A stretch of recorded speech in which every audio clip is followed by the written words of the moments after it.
Hello বন্ধুরা, কেমন আছেন সবাই? আশা করি সবাই ভালো আছেন।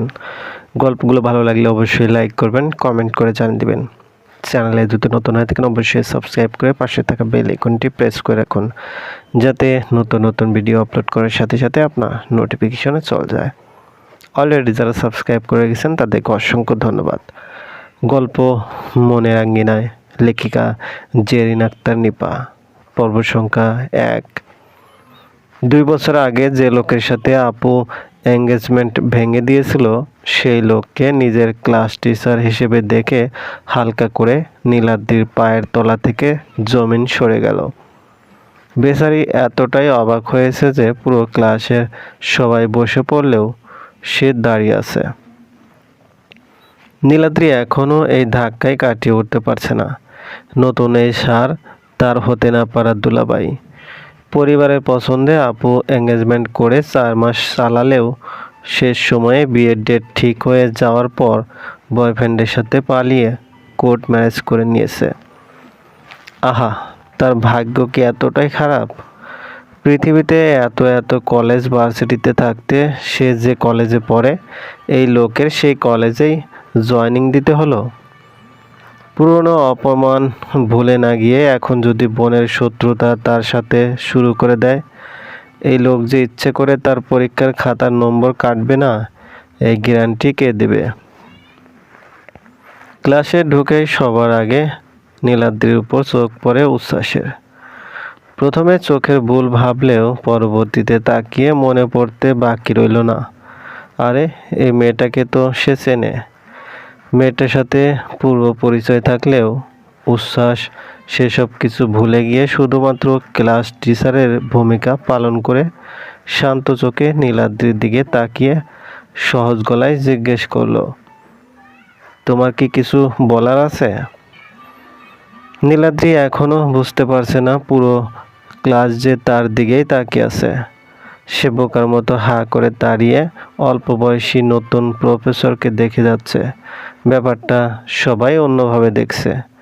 কেউ কেউ মুখ টিপে হাসছে, নিজেদের মধ্যে ফিসফিস শব্দে কানাঘুষা করছে। নীলাদ্রি এই অস্বাভাবিক আচরণে তার বান্ধবীরাও মোটামুটি লজ্জিত। মন নীলাদ্রি হাত ধরে হ্যাঁচকা টানে বসিয়ে দিল, চাপা গলায় বলল, পাগল ছাগল হয়ে গেলি নাকি?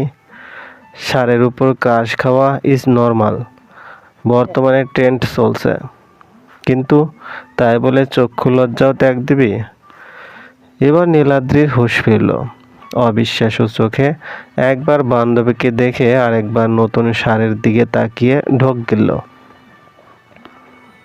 মেয়েটার আচরণে উচ্ছ্বাসও কিছুটা অপ্রস্তুত হলেও পরবর্তীতে পরিস্থিতি সামলে নিল। নীলাদ্রির ঘোর পুরোপুরি কাটতে কাটতে নতুন সার ততক্ষণে ক্লাসের বাকি ছাত্রছাত্রীদের সাথে পরিচিত হতে শুরু করে দিয়েছে। মেয়েরা চোখ দিয়ে নতুন এই সারকে গিলে খাচ্ছে। মন সহ নীলাদ্রির বাকি বন্ধুরাও স্যারের প্রশংসায় কবি সাহিত্যিক হয়ে যাচ্ছে। পলকহীন চোখে স্যারের দিকে তাকিয়ে গালে হাত দিয়ে রাফা বলল, আমাদের কলেজে এরকম অল্প বয়সী হ্যান্ডসাম প্রফেসর এটাই মনে হয় প্রথম এসেছে। নেহাও রাফার সাথে তাল মিলিয়ে বলল, ঠিকই বলেছিস রে, এতদিন ভুঁড়ি আর টাকলা বুড়ো বুড়ো সব প্রফেসরদের লেকচার শুনতে শুনতে মুখে অরুচি এসে গিয়েছিল। এবার মনে হয় পড়াশোনায় মনোযোগ ফিরে আসবে। অন্তত স্যারের সাবজেক্ট ব্লেন্ডারে ব্লেন্ড করে জুস বানিয়ে খেয়ে ফেলতে হবে। আশঙ্কার কথা মনে করিয়ে দিয়ে মন বলল, কিন্তু এই স্যার কি পার্মানেন্টভাবে এসেছে? কেমিস্ট্রি ক্লাস তো হক স্যার নিত।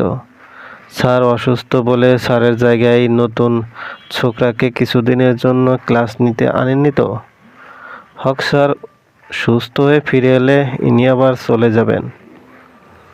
মনের এই কথা শুনে রাফা নেহা ভীষণ আহত হয়েছে বলে মনে হলেও মনে মনে নীলাদ্রির খুশির শেষ রইল না। যাক, কয়েকদিনের জন্য এলে ঠিক আছে, পরীক্ষায় অন্তত নম্বর কাটতে পারবে না। এই প্রথম হক স্যারের সুস্থতার জন্য মন থেকে দোয়া করল নীলাদ্রি। আল্লাহ, তুমি শীঘ্রই স্যারকে সুস্থ করে দাও।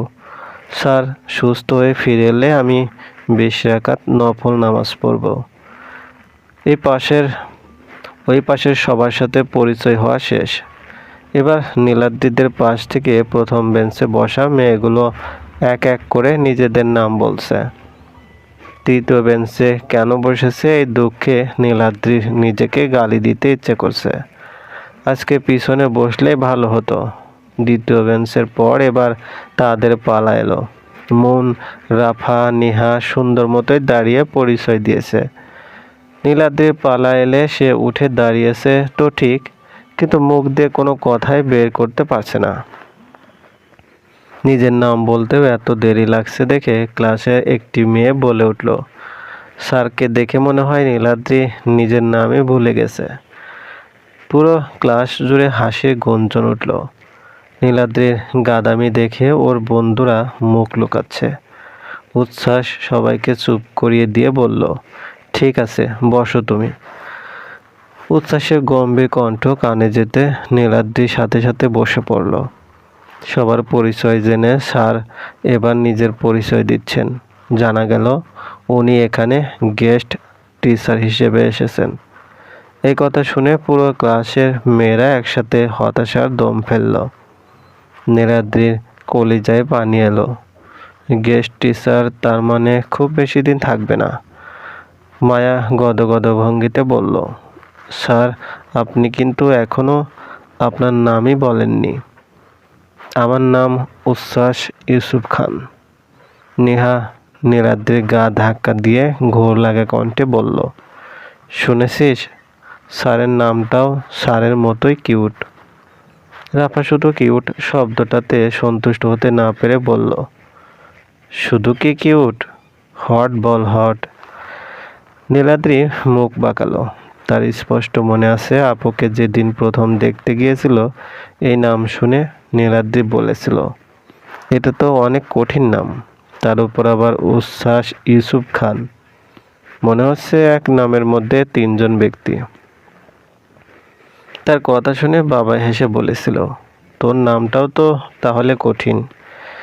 মোটেই না, নীলাদ্রি ইয়াসমিন নাম উচ্চারণ করতে কি জিহ্বায় প্যাঁচ লেগে যায়? তার কথা শুনে বাবা উচ্চ শব্দে অনেকক্ষণ হেসেছিল। বাবার কথা মনে পড়তেই নীলাদ্রি অন্যমনস্ক হয়ে কিছু সময়ের জন্য ক্লাস থেকে হারিয়ে গিয়েছিল। অনেকদিন বাবাকে দেখে না, এবার ছুটিতে অবশ্যই বাড়ি যাবে। স্যার আপনার পড়াশোনা কি শেষ? উচ্ছ্বাস মৃদু হেসে বলল, পড়াশোনার কি কোনো শেষ আছে? স্যার আপনি তো আমাদের কলেজে গেস্ট টিচার হয়ে এসেছেন, আপনার কলেজের নাম কি? আমি কোনো কলেজের টিচার না। তাহলে কি ভার্সিটির টিচার? উচ্ছ্বাস হাসল। বুঝতে পারছে তাকে নিয়ে মেয়েগুলোর অনেক কৌতূহল। স্যার আপনার কি টিচার হওয়ার ইচ্ছে আছে নাকি অন্য কোনো প্রফেশনে যাবেন? যদিও আপনাকে দেখে টিচার কম ফিল্মের হিরোই বেশি মনে হচ্ছে। তোমার কথা শুনে পুরো ক্লাস হেসে উঠল। এদের হাহা হিতে নীলাদ্রি বিরক্তি বাড়ছে। মেয়েগুলোর এত কিছু জেনে কাজ কি? এই লোককে তো আর বিয়ে করবে না। এমনভাবে সব কিছু জেনে নিচ্ছে যেন পাত্র দেখছে।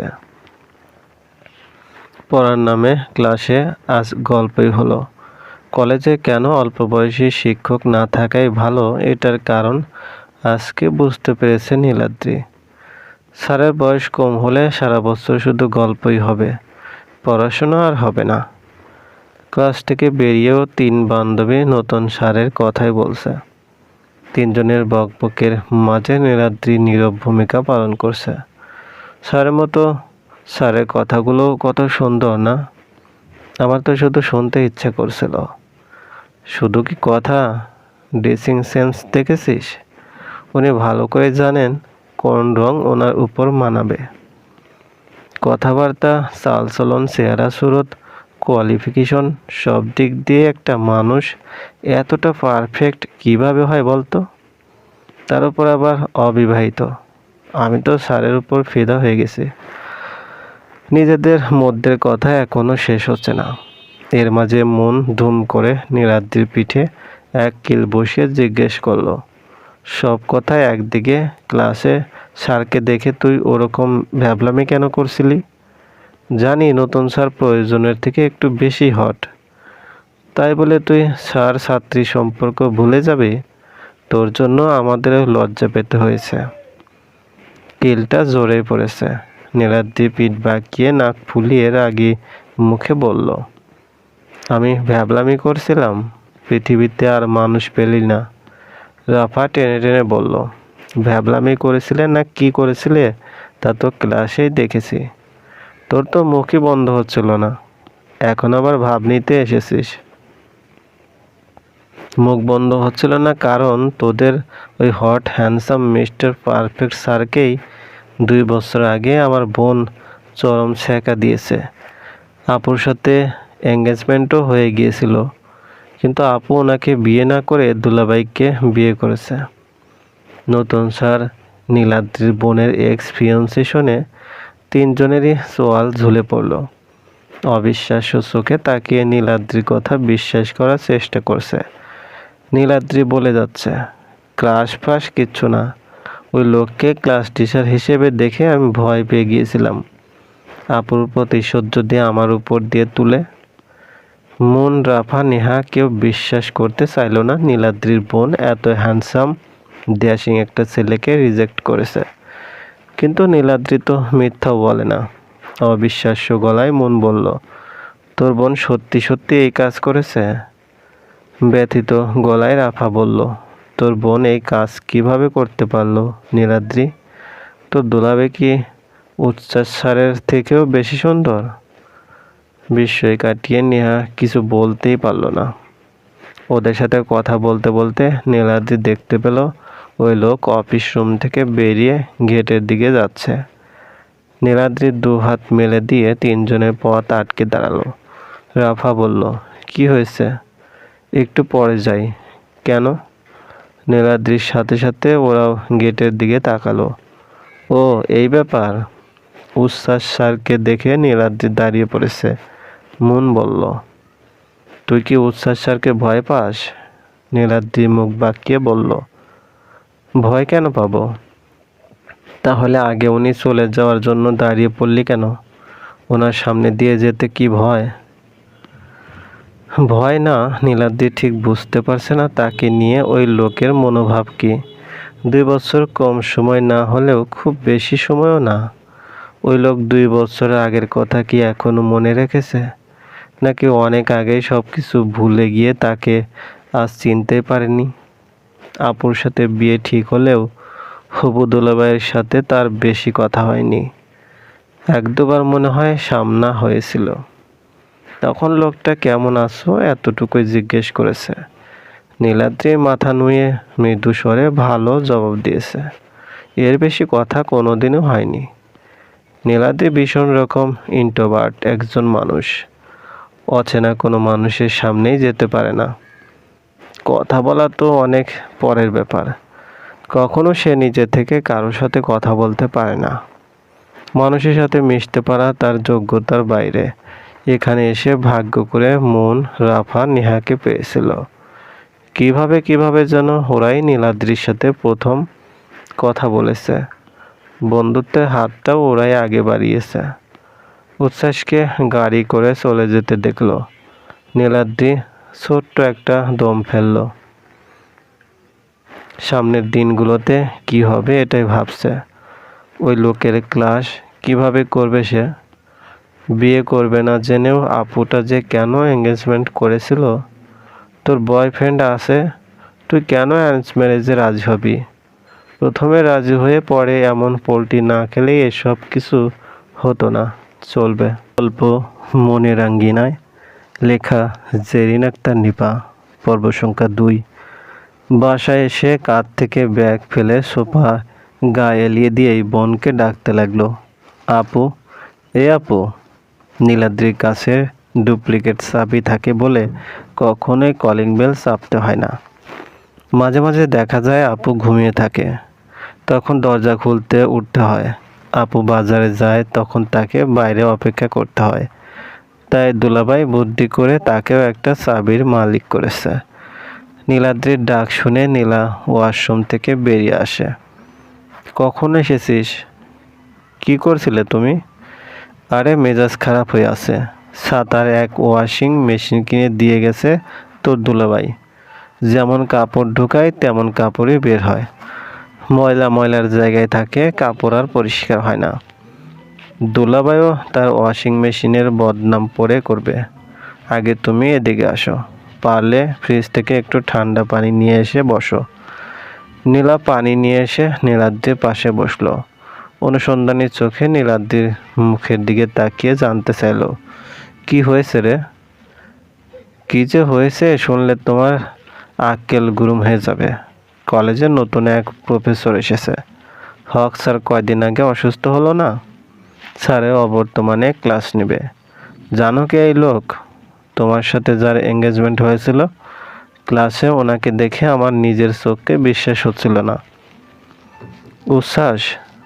উচ্ছ্বাস নীলাদ্রির টিচার। নীলাদ্রি ভেবেছিল আপু শখ পাবে, কিন্তু বোনকে উল্টো হাসতে দেখে নীলাদ্রি নিজেই শখ পেল। কৌতূহলী গলায় নীলা জিজ্ঞেস করলো, উচ্ছ্বাস তোকে চিনতে পেরেছে? নীলাদ্রি পানি খেয়ে মুখ বাঁকালো, বলল, এক্সপিরিয়েন্সের নাম শুনে এমনভাবে খুশি হচ্ছ যেন হারিয়ে যাওয়া পুরনো কোনো বন্ধুর সন্ধান পেয়েছো। ধুর, তুই আগে বল, উচ্ছ্বাস তোকে চিনেছে? জানি না, জিজ্ঞেস করিনি। জিজ্ঞেস কেন করবি? তোকে দেখে কথাটা তো বলেনি। কি পাগলামে আলাপ করছো আপু? ক্লাসের এতগুলো ছেলেমেয়ের মধ্যে উনি আমার সাথে কেন কথা বলবে? নীলাদ্রি ভেবেছিল আপুকে একটা শকিং নিউজ দিচ্ছে, অথচ আপু খবরটাকে তেমন সিরিয়াসলি নেয়নি দেখে নীলাদ্রি মনে মনে হতাশ হলো। নীলা আগ্রহ নিয়ে জিজ্ঞেস করলো, উচ্ছ্বাস কি আগের মতোই আছে, নাকি দেখতে আরো হ্যান্ডসাম হয়েছে? নীলাদ্রি একসাথে নাক ও কপাল কুঁচকিয়ে বোনের দিকে তাকালো। এক্সের সম্পর্কে জানার এত আগ্রহ। বিয়ের পর ওর সাথে তেমনভাবে যোগাযোগ রাখা হয়নি, যদিও রাখা উচিত ছিল। তার বোনের মাথাটা তা ঠিক আছে তো? এঙ্গেজমেন্ট হয়ে যাওয়ার পরেও লোকটাকে বিয়ে করেনি। ওই লোকের সাথে আবার কোন দুঃখে যোগাযোগ রাখতে চায়? দুলাভাই জানলে কি হবে? একদিন তোর কলেজে যাব। নীলাদ্রি চোখ কপালে তুলে বোনের দিকে তাকিয়ে বলল, তোমার এক্সের সাথে দেখা করতে? নীলাদ্রি আর কোনো কথাই খুঁজে পেল না। আজকে তার অবাক হওয়ার দিন। দুবার কলিং বেল চাপার পর সালমা দরজা খুলে দিল। উচ্ছ্বাসকে দেখে হাসি মুখে জিজ্ঞেস করলো, কলেজের প্রথম দিন কেমন গিয়েছে? উচ্ছ্বাস ভিতরে ঢুকতে ঢুকতে বলল, ভালো। মামা কেমন আছে? সালমা ছোট্ট একটা নিঃশ্বাস ফেলে বলল, আগের মতোই। উচ্ছ্বাস মামার ঘরের দিকে যেতে লাগলে সালমা বলল, আগে রুমে গিয়ে ফ্রেশ হয়ে নে। এখন ও ঘরে গেলে আধা ঘন্টার আগে উঠতে পারবি না। উচ্ছ্বাস মামির কথা মেনে রুমে চলে এলো। ফোন বাজছে তার। পকেট থেকে ফোন বের করে দেখলো মায়ের কল। ফোন রিসিভ করে কানের সাথে ঠেকিয়ে শার্টের বোতাম খুলতে খুলতে বলল, বলো মা, কি করছিস? কলেজ থেকে ফিরলাম মাত্র। তুই আজ ক্লাস নিয়েছিস? ক্লাসে মেয়েরাও ছিল। গা থেকে শার্ট খুলে রেখে উচ্ছ্বাস বলল, মা প্লিজ, ওরা সবাই আমার স্টুডেন্ট। কসুর স্টুডেন্ট? তুই কি সত্যি সত্যি ওদের স্যার নাকি? তোর মামার বদলে কয়েকদিন ক্লাস নিবি। এখন ওরা তোর ছাত্রী হলেও কয়েকদিন পর থাকবে না। বাবা কোথায়? কোথায় আর থাকবে? তার থাকার জায়গায় অফিস ছাড়া আর কোথায়? বাড়িতে সবাই কেমন আছে? সবাই ভালো। তুই তোর কথা বল। ক্লাসের কোন মেয়েকে পছন্দ হয়েছে? হলে নির্দ্বিধায় আমাকে বলতে পারিস, আমি কাউকে বলবো না। মার সেই এক পেশাল, গত 1 বছর ধরে বিয়ে করে পাগল করে দিচ্ছে। পথে ঘাটে, মার্কেট, হসপিটাল, যে কোনো জায়গায় মেয়ে দেখলেই হলো। তাদের সাথে গিয়ে কথা বলে ফোন নম্বর সব বাড়ির ঠিকানা নিয়ে আসবে। একদিকে মা, অন্যদিকে দাদি। এই দুজন মানুষ তার বেঁচে থাকা মুশকিল করে দিয়েছে। তোমার ভাই অসুস্থ মা, তার কথা তো একবারও জিজ্ঞেস করনি। তার বিয়ের কথা থেকে সরিয়ে নেওয়ার জন্য মাকে ভাইয়ের কথা মনে করানো জরুরি ছিল। মিসেস শর্মিলা চিন্তাযুক্ত গলায় বললেন, সকালে তো কথা হয়েছিল, তোর মামাকে নাকি ইন্ডিয়া নিয়ে যাবে। নামাজ পড়ে আল্লাহর কাছে কত দোয়া করছি, আমার ভাইটাকে যেন সুস্থ করে দেন। মার সাথে কথা বলা শেষ করে উচ্ছ্বাস মামার কাছে গিয়ে বসলো।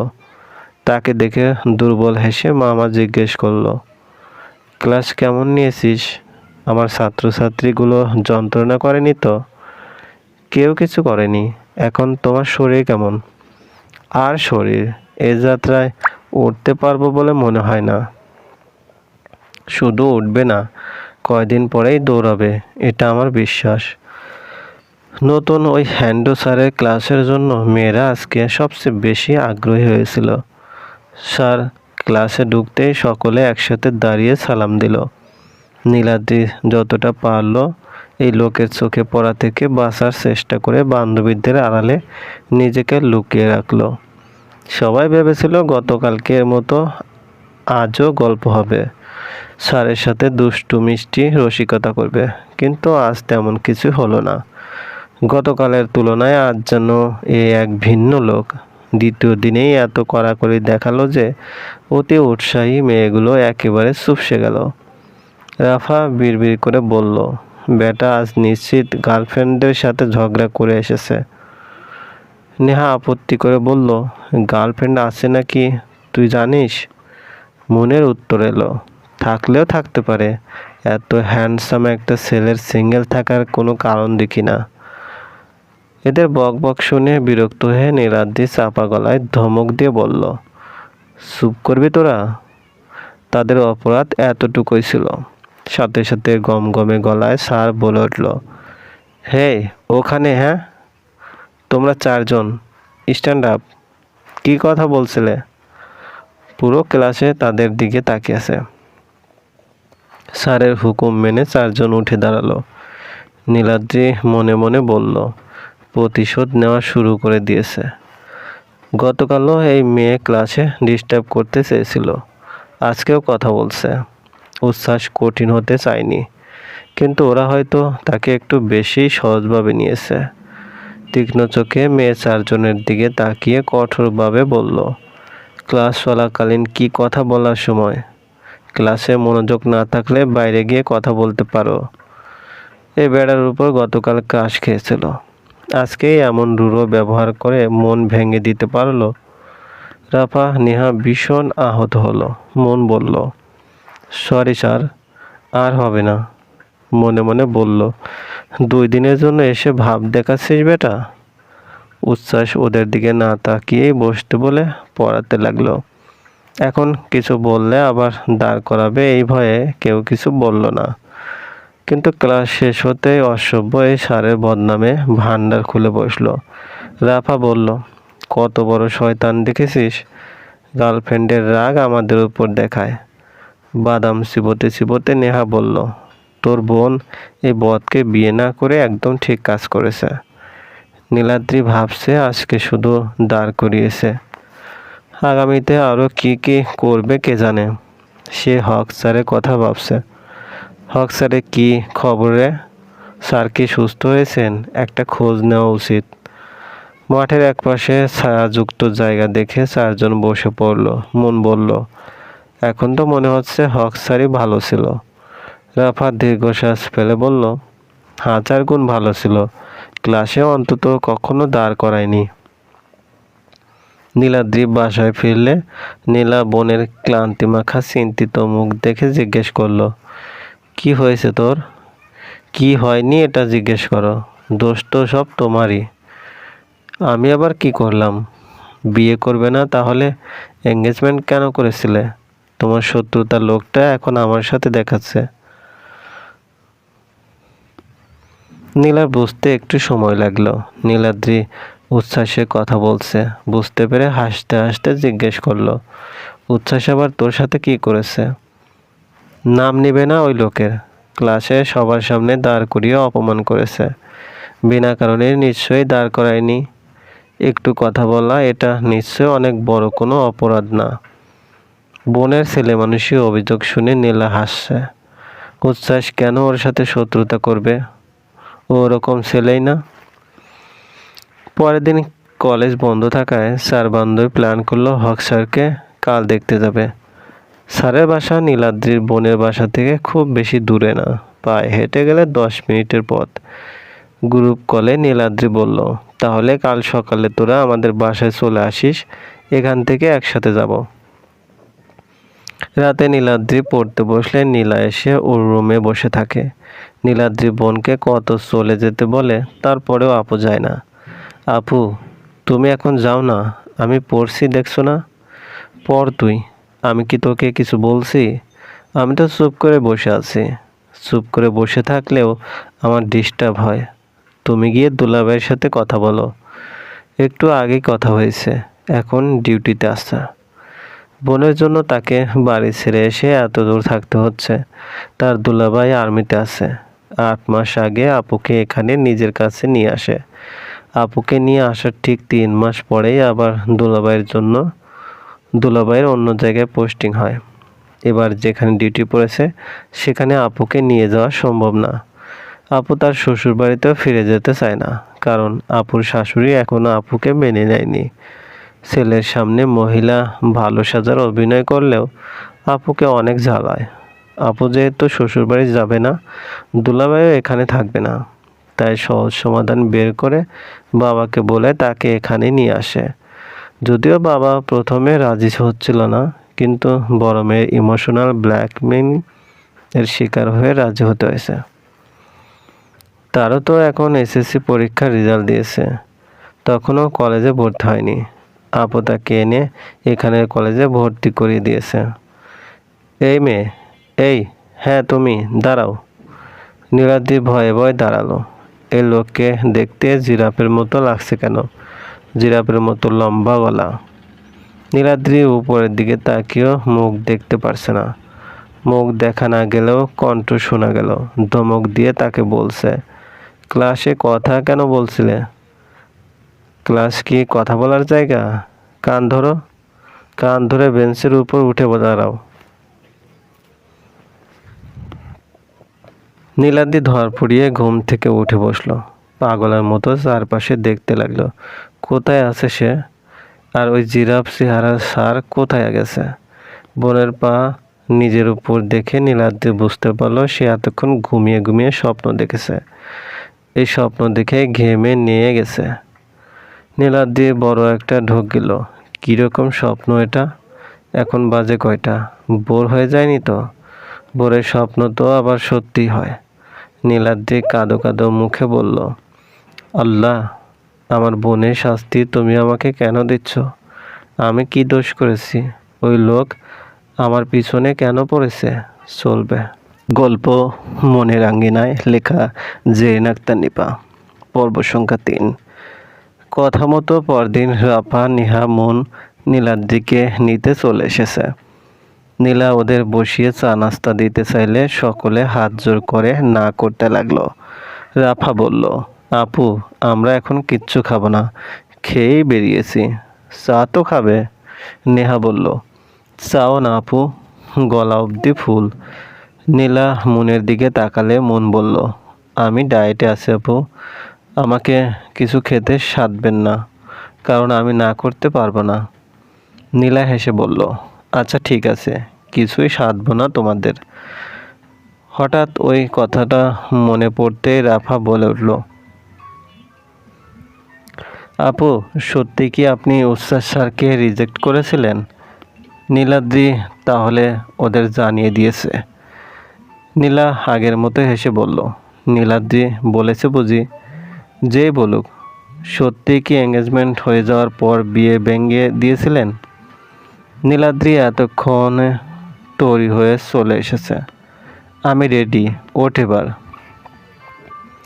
নেহা নীলাদ্রিকে থামিয়ে দিয়ে বলল, দাঁড়া একটু, আপুর সাথে গুরুত্বপূর্ণ টক চলছে। নীলাদ্রি ভেবে পাচ্ছে না, এতক্ষণ তাড়া দিয়ে পাগল করে দিয়ে এখন কেন দাঁড়াতে বলছে। নীলা এদের কাণ্ড দেখে হাসছে। নীলাদ্রি ফের তাড়া দিয়ে বলল, কিরে চল, যাবি না নাকি? রাফা বিরক্ত হয়ে বলল, উফ, দাঁড়া না, আপুকে বলতে দে। কি বলবে আপু? নীলাদ্রি প্রশ্নসূচক চোখে বোনের দিকে তাকালো। নীলা উঠে পড়ে বলল, আজ না, অন্য একদিন তোমরা পুরো দিনের জন্য আসবে। তখন সময় নিয়ে ঘটনা প্রথম থেকে খুলে বলবো, শুনলে মজা পাবে। রাস্তায় বেরিয়ে ওরা নীলাদ্রিকে দুষছে। ওর তাড়াহুড়োর জন্য শুনতে পারল না। এদের যন্ত্রণায় অসহ্য হয়ে নীলাদ্রি বলল, আপু তো বলেছে আরেকদিন বলবে, তখন শুনে নিস। চার বান্ধবী গল্পে মশগুল হয়ে হাঁটতে হাঁটতে কখন পথ শেষ হয়ে গেছে বুঝতে পারল না। স্যারের ফ্ল্যাটের সামনে এসে দাঁড়িয়ে ওদের মনে পড়লো একটা কল করে স্যারকে জানিয়ে আসা উচিত ছিল। একেবারে না বলে কারো বাসায় আসা ঠিক না। এখন যেহেতু এসে পড়ছে, তাই ওসব ভেবে কাজ নেই। বেশ অনেকবার কলিং বেল বাজাতে হলো। দাঁড়িয়ে থেকে বিরক্ত হতে হতে মন বলল, স্যারের বউ কি এমন কাজে ব্যস্ত? দরজা খুলতে এত দেরি হচ্ছে কেন? বাড়িতে রোগী আছে, সেবা যত্ন করছে হয়তো। তুই সবসময় এরকম অধৈর্যগিরি দেখাস কেন? নেহার কথায় মন মুখ বাঁকালো। এক একটা যেন ধৈর্যের রানী, তাকে জ্ঞান দিচ্ছে। শেষবার নীলাদ্রি কলিং বেল চেপেছে। ওরা তিনজন তার পিছনে দাঁড়িয়ে ঝগড়া করছে। নীলাদ্রি ঘাড় ঘুরিয়ে ওদের চুপ থাকতে বলে যেই সামনে তাকিয়েছে, দরজা খুলে দেওয়া ব্যক্তিটিকে দেখে এক লাফে তার চোখ কপালে উঠে গেল। উচ্ছ্বাস ভেবেছিল চারতলার বাচ্চা দুটো হয়তো আবার দুষ্টুমি করছে। যতবার ওরা নিচে যাবে কলিং বেল না টিপে যাবে না। তাই অনেকবার কলিং বেল বাজলেও উচ্ছ্বাস দরজা খুলতে আসেনি। শেষে ধৈর্যের সীমা ছাড়িয়ে গেলে বাচ্চা দুটোকে ধমক দেওয়ার জন্য এসেছিল। কিন্তু দরজা খুলে যাকে দেখলো তাকে সে কল্পনা করেনি। উচ্ছ্বাসকে এখানে দেখে নীলাদ্রি মূর্তি হয়ে দাঁড়িয়ে রইল। দরজা খুলে গেছে বুঝতে পেরে বাকি তিনজনও এদিকে তাকিয়ে ভূত দেখার মতো চমকে উঠল। নতুন স্যার এখানে কি করছে? উচ্ছ্বাস তার ক্লাসের চারজন ছাত্রীকে দেখে অনেকটা অবাক হওয়ার পাশাপাশি কিছুটা অপ্রস্তুত হলো। বিস্ফোরিত দৃষ্টিতে স্যারের দিকে তাকিয়ে থেকে রাফা মুখ ফসকে জিজ্ঞেস করে ফেলল, স্যার আপনি এখানে কি করছেন? এটা তো হক স্যারের বাসা। উচ্ছ্বাস বিষয়টা এবার বুঝতে পেরেছে, এরা তাদের স্যারকে দেখতে এসেছে। কিন্তু মামাকে তো গতকালই ইন্ডিয়া নিয়ে যাওয়া হয়েছে। এরা তা এরা তা জানবে না, এটাই স্বাভাবিক। রাফার প্রশ্নের উত্তর না পেয়ে নেহা জিজ্ঞেস করলো, হক স্যারের বাসায় আপনি কি করছেন স্যার? এদের গাধামি প্রশ্নের ধরন দেখে বিরক্ত মুখে মন বলল, বারবার কি এক কথা বলে যাচ্ছিস? উচ্ছ্বাস স্যারও মনে হয় আমাদের মতো হক স্যারকে দেখতে এসেছে। নীলাদ্রি অন্য কথা ভাবছে। এই লোকের পোশাক আশাক দেখে তো মনে বলছে না উনিও তাদের মতো হক স্যারকে দেখতে এসেছে। মানুষ নিজের বাড়িতে যেমন থাকে ওনাকেও তেমন দেখাচ্ছে। উচ্ছ্বাস মেয়েগুলোর উদ্দেশ্য জিজ্ঞেস করলো, তোমরা কি স্যারকে দেখতে এসেছো? নেহা বেচারির সাদা মনে কাঁদানি। সে চট করে বলে বসলো, দেখতে তো এসেছিলাম হক স্যারকে, কিন্তু এখানে এসে আপনাকে দেখতে পেলাম, এটাও খারাপ না। এদেরকে ভিতরে ডেকে অযথায় সময় নষ্ট না করে এখান থেকেই বলে দিক, এটাই ভালো হবে। হক স্যার বাসায় নেই, চিকিৎসার জন্য ওনাকে ইন্ডিয়া নিয়ে যাওয়া হয়েছে। মন জিজ্ঞেস করলো, স্যারের স্ত্রী আছেন? না, উনিও স্যারের সাথে গেছেন। চারজন কিছুতেই হিসেব মিলাতে পারছে না। স্যার বা স্যারের স্ত্রী কেউ বাসায় নেই। তাহলে স্যারের খালি বাসায় উনি কি করছেন? ভেতরে এবার ঢুকেছেন কিভাবে?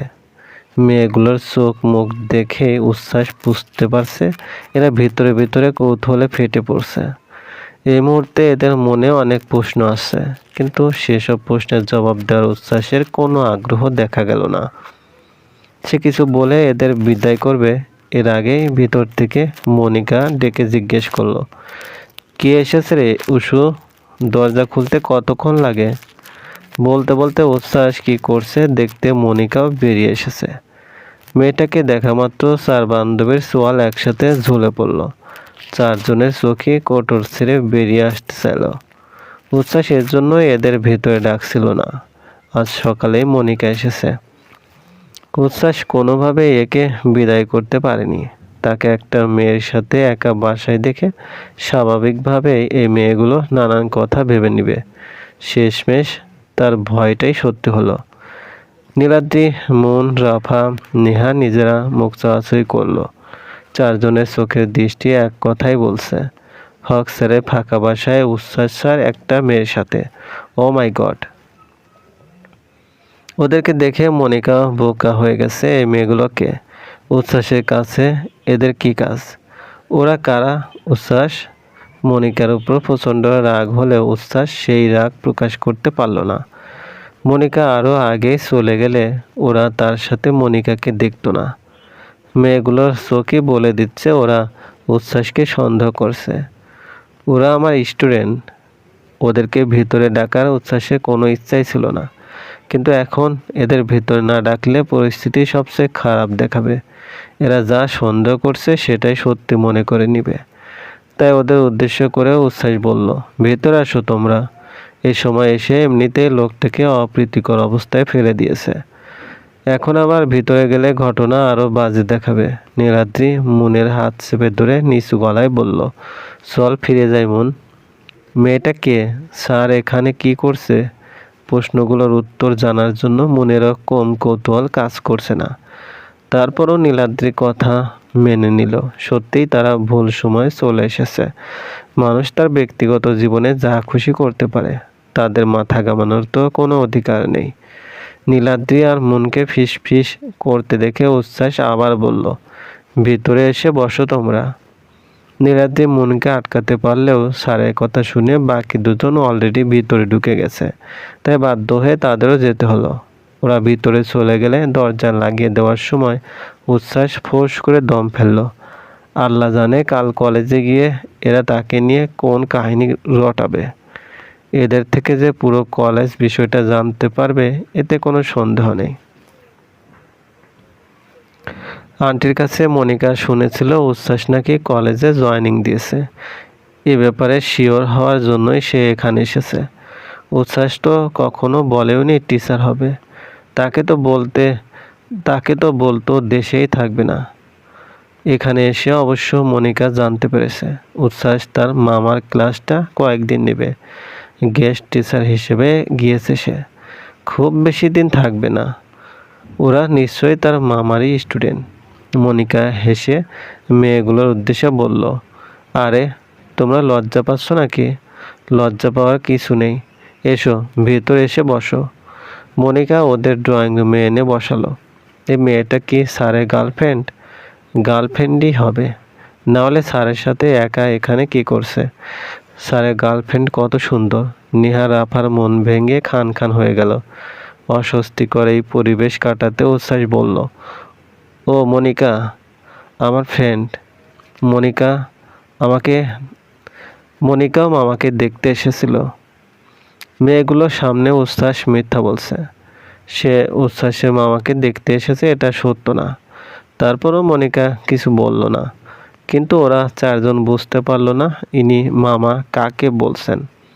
ওদের চোখে মুখেই যেন এই প্রশ্ন ভেসে উঠেছে।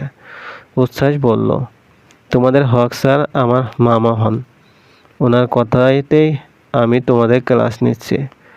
অনেকগুলো প্রশ্নের উত্তর একসাথে পেয়ে গিয়ে মুন বলল, স্যার আপনার মামা? আমরা জানতামই না।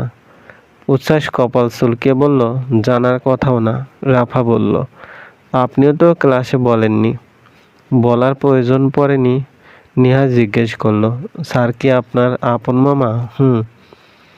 এদের মধ্যে বসে নীলাদ্রি ভাবছে সে এখানে কি করতে এসেছিল। আগে যদি জানতো এই লোক স্যারের ভাগ্নে, তাহলে জীবনে এখানে আসতো না। আর তার বান্ধবীগুলোও আল্লাহর বান্দা, এখানে বসে গল্প জুড়ে দিয়েছে।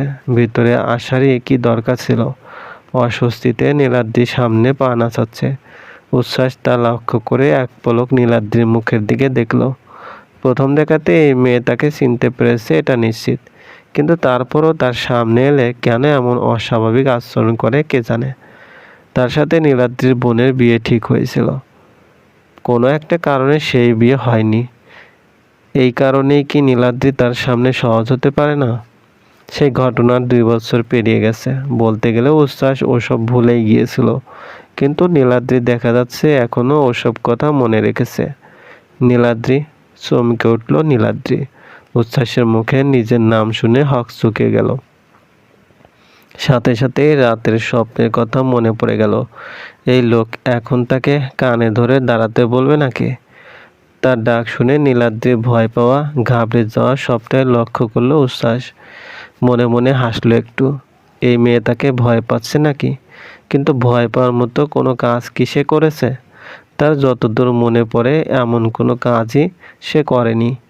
তাহলে শুধু শুধু নীলাদ্রি কেন তাকে ভয় পাচ্ছে? চলবে। গল্প মনের আঙ্গিনায় লেখা জেরিন আক্তার নিপা, পর্ব সংখ্যা 4। স্যারের মুখে নীলাদ্রির নাম শুনে নেহা, রাফা, মুন ঝট করে একযোগে নীলাদ্রির দিকে তাকায়। নীলাদ্রি নিঃশ্বাস আটকিয়ে বসে আছে।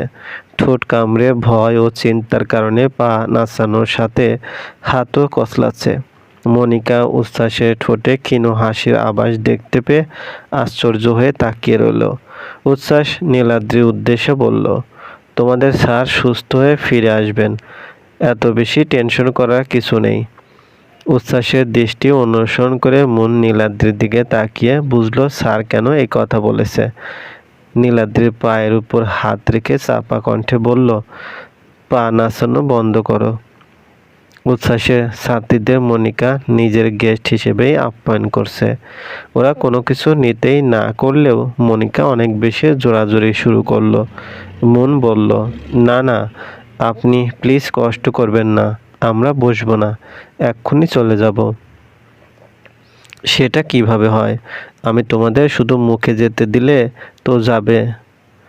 মনিকা ইচ্ছে করে মেয়েগুলোকে দেখিয়ে দিতে চাচ্ছে উচ্ছ্বাসের সাথে তার সম্পর্ক কীরকম, যদিও সে জানে না এ বাসায় কোথায় কি আছে।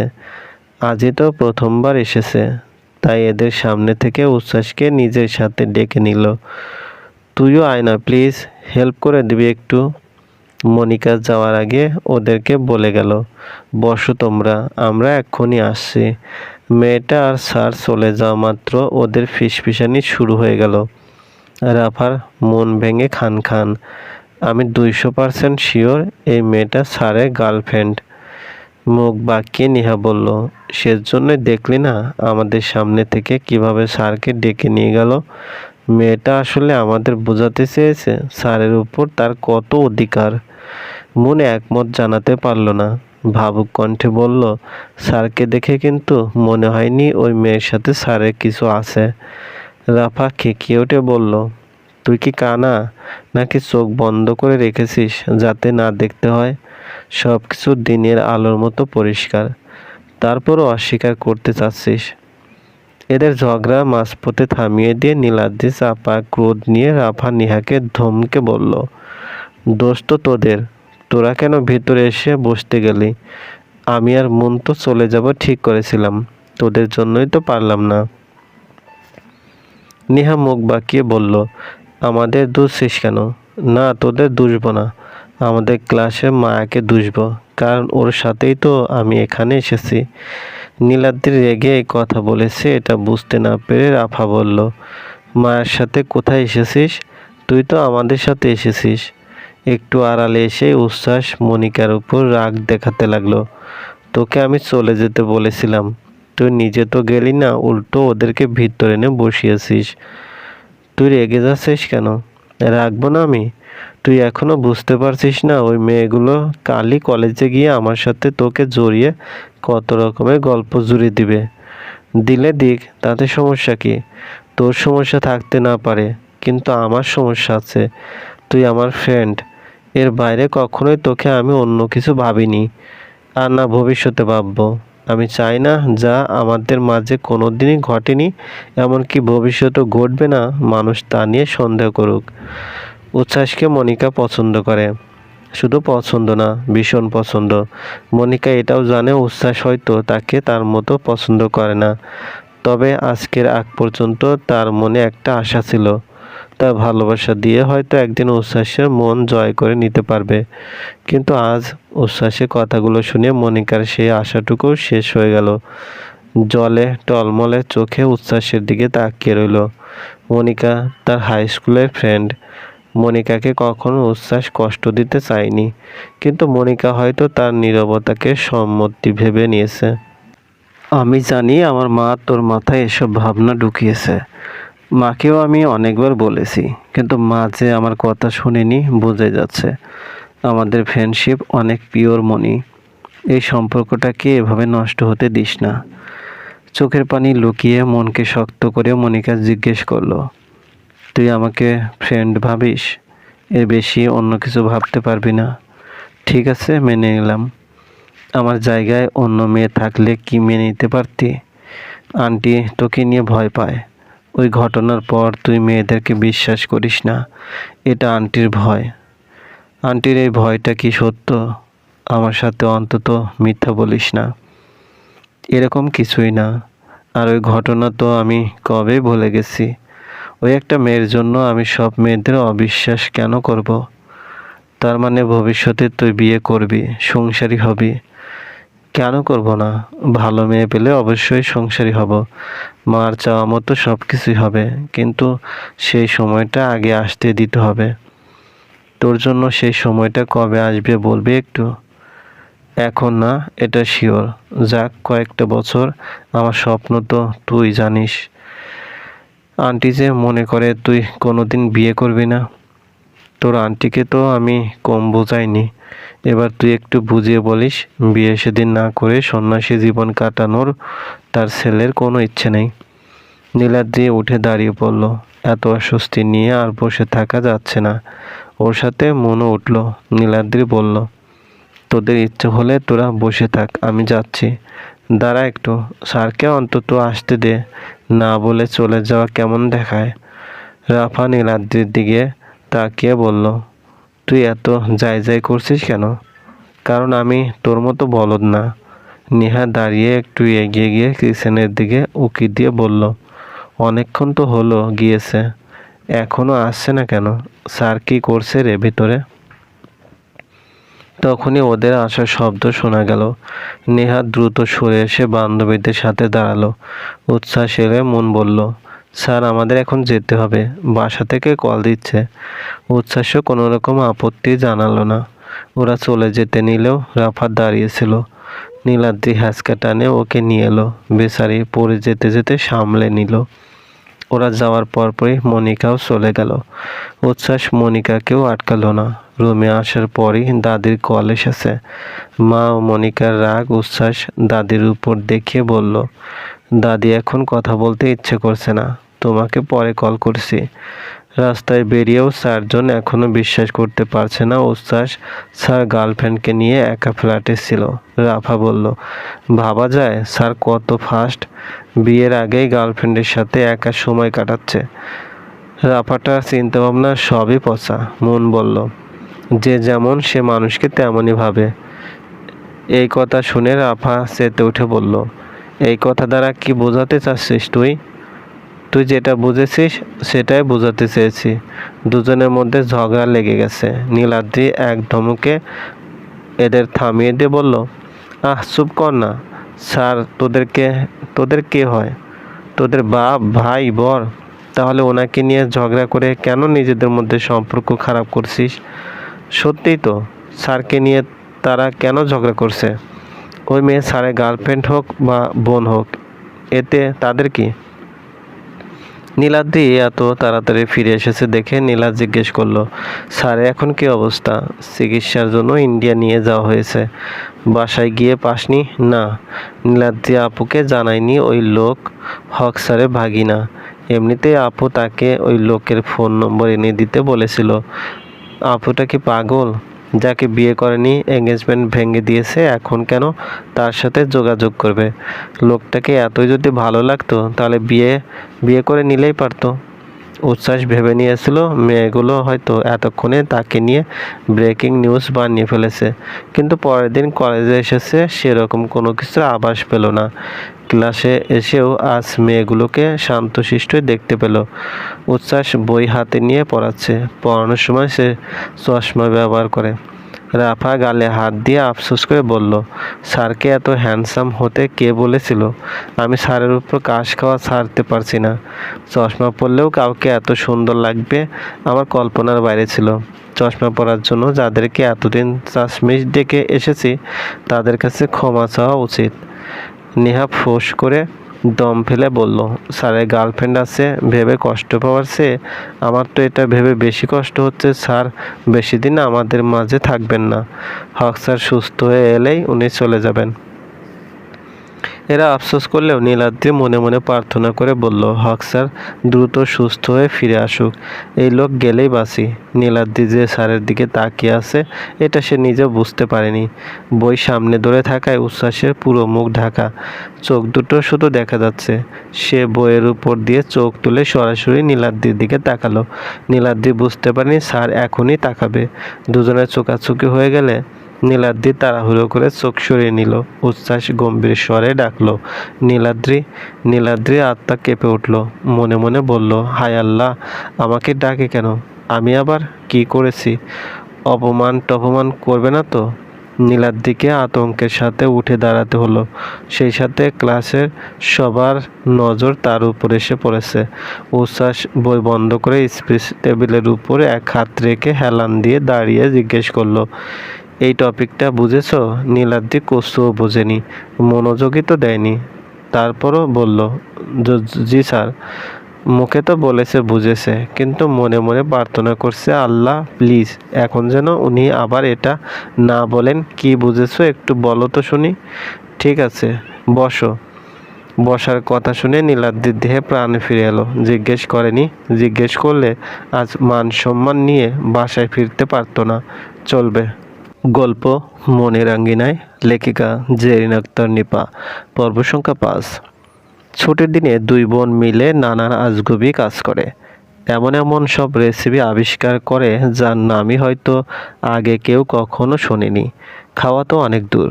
আজকে অবশ্য আপু তাকে নিয়ে বেরোবার কথা বলেছে। নীলাদ্রির ঘোরাঘুরি মোটেও পছন্দ না। ঘরে থাকতে তার ভালো লাগে, কিন্তু আপুটা উড়নচণ্ডী, সুযোগ পেলেই তাকে বেরোতে হবে।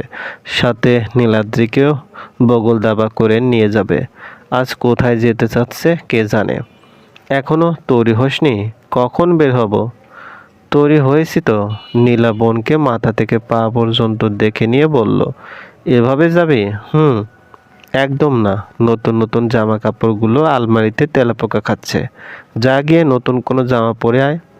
নীলাদ্রি নিজের দিকে তাকিয়ে তার কাপড় খারাপ কিছু দেখছে না। এটাও তো নতুনই। তোর নতুন জামা দিয়ে আমি পাপোশ বানাবো। ফোঁস করে দম ফেলে নীলাদ্রি জামা পাল্টাতে গেল। মাঝে মাঝে ভেবে পায় না, আপুকে কি বাবা মা কোথাও থেকে পেয়ে এনেছে, নাকি তাকে পেয়ে এনেছে। এক মায়ের পেট থেকে হলে দুই বোনের স্বভাব চরিত্র এতটা ভিন্ন কিভাবে হয়? কোনো কিছু নিয়ে তাদের মিল নেই। আপু বেশি কথা বলে, সে কথাই বলে না। আপু ছটফটে চঞ্চল, সে নীরব ঘরকুনো। এই রেস্টুরেন্টটা নাকি নতুন খুলেছে। আপু তাই এদের সিগনেচার ডিশ ট্রাই করতে এসেছে।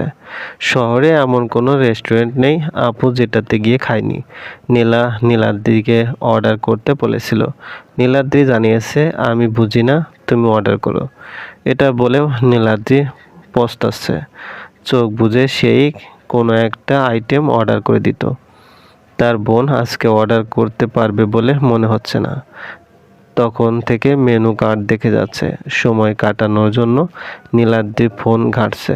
তখনই স্বল্প পরিচিত এক গম্ভীর কণ্ঠস্বর শুনতে পেয়ে ঝট করে মাথা তুলে তাকালো। উচ্ছ্বাস চোখ থেকে কালো সানগ্লাস খুলে নিয়ে বলল, সরি, আসতে একটু লেট হয়ে গেছে। নীলাদ্রি হতভম্ব হয়ে তাকিয়ে আছে। এই লোক এখানে কি করছে? নীলা আন্তরিক গলায় বলল, খুব একটা লেট হয়নি, আমরাও মাত্রই এসেছি, এখনো খাবার অর্ডার করিনি, তোমার জন্য অপেক্ষা করছিলাম। এই লোকের সাথে কি আপুর যোগাযোগ আছে? আপুকে এখানে এই লোকটার সাথে দেখা করতে এসেছে। তাকে আগে কেন কিছু বলেনি? আগে জানলে নীলাদ্রি কখনোই আসতো না। উচ্ছ্বাস চেয়ার টেনে বসতে বসতে বলল, তারপরও অপেক্ষা করানোর জন্য দুঃখিত। উচ্ছ্বাসের উপস্থিতিতে নীলাদ্রি খোলসের ভিতরে ঢুকে গেল। অস্বস্তিতে এক মুহূর্ত এখানে বসে থাকতে ইচ্ছে করছে না, অথচ আপু কি সুন্দর হেসে হেসে লোকটার সাথে কথা বলছে। উচ্ছ্বাস এক পলক নীলাদ্রির দিকে তাকিয়ে নীলার সাথে কথা বলায় ব্যস্ত হয়ে পড়ল। নীলা জিজ্ঞেস করলো, কি হালচাল, সব ভালো? উচ্ছ্বাস হেসে বলল, ভালো। তোমার হাজবেন্ড এখন কি করছে? আর্মিতেই তো। এই আর্মি বেড়াকে বিয়ে করে এখন পস্তাচ্ছি। তোমাকে বিয়ে করে নিলে ভালো হতো। বোনের এই কথা শুনে নীলাদ্রি কাশি উঠে গেল। তার বোনটা কি পাগল? এসব আজে বাজে কথা কিভাবে বলতে পারছে? নীলা বোনের দিকে নজর দিয়ে বলল, তোরা তোর আবার কি হয়েছে? নে পানি খা। নীলাদ্রি পানি খেয়েও স্বাভাবিক হতে পারছে না। এর মাঝে নীলাদ্রিকে দেখে উচ্ছ্বাসকে বলল, এটা আমার ছোট বোন নীলাদ্রি। ওকে মনে আছে তোমার? আমাদের এঙ্গেজমেন্ট হওয়ার সময় দেখেছো নিশ্চয়ই। অবশ্য তখন লজ্জা পেয়ে তোমার সামনে যেত না।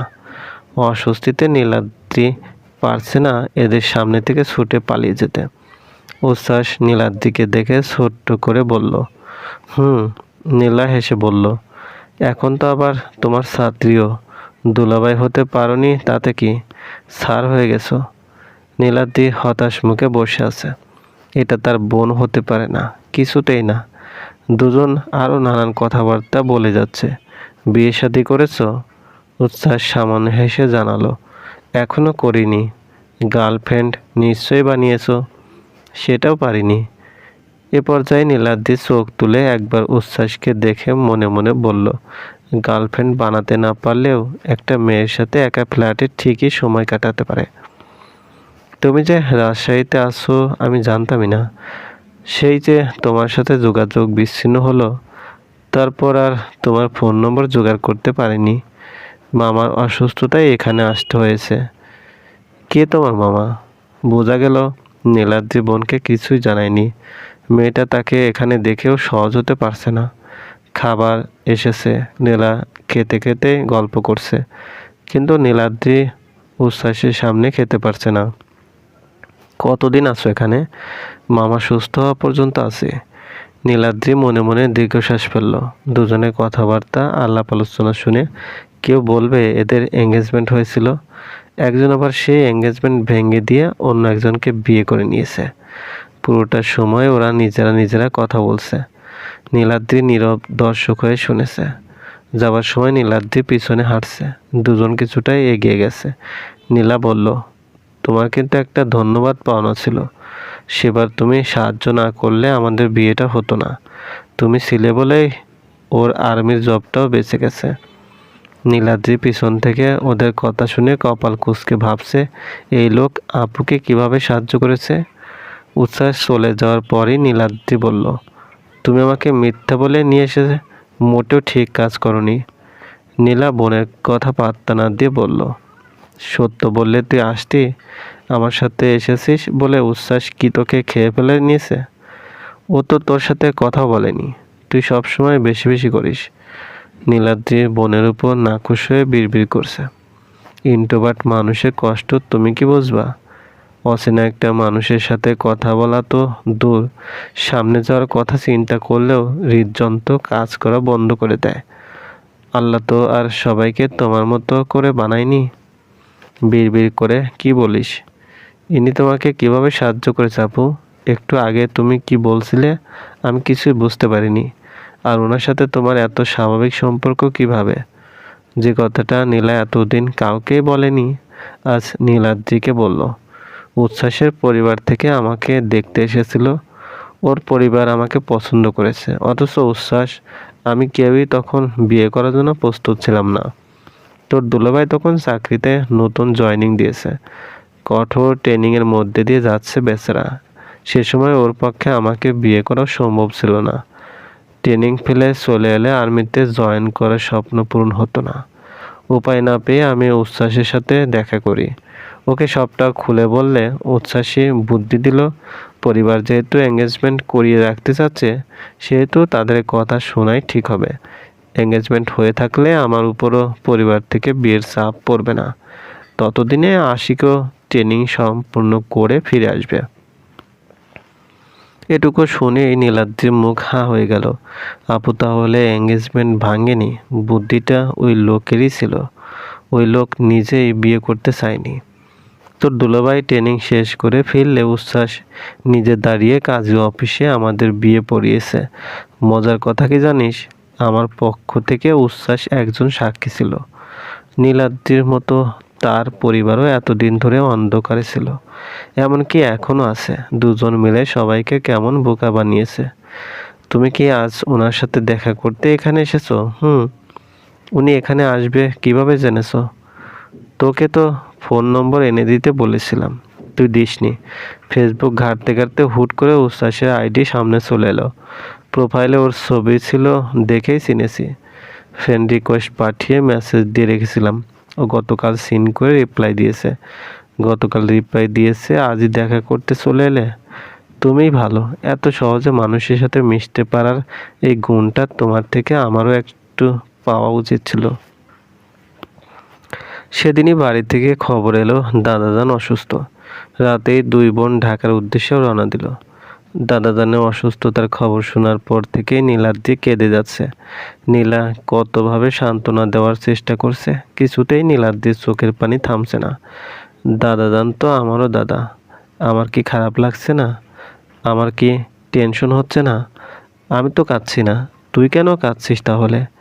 নীলাদ্রি ফুপাতেই বলল, দাদাজান আমাকে তোমার থেকে বেশি ভালোবাসে।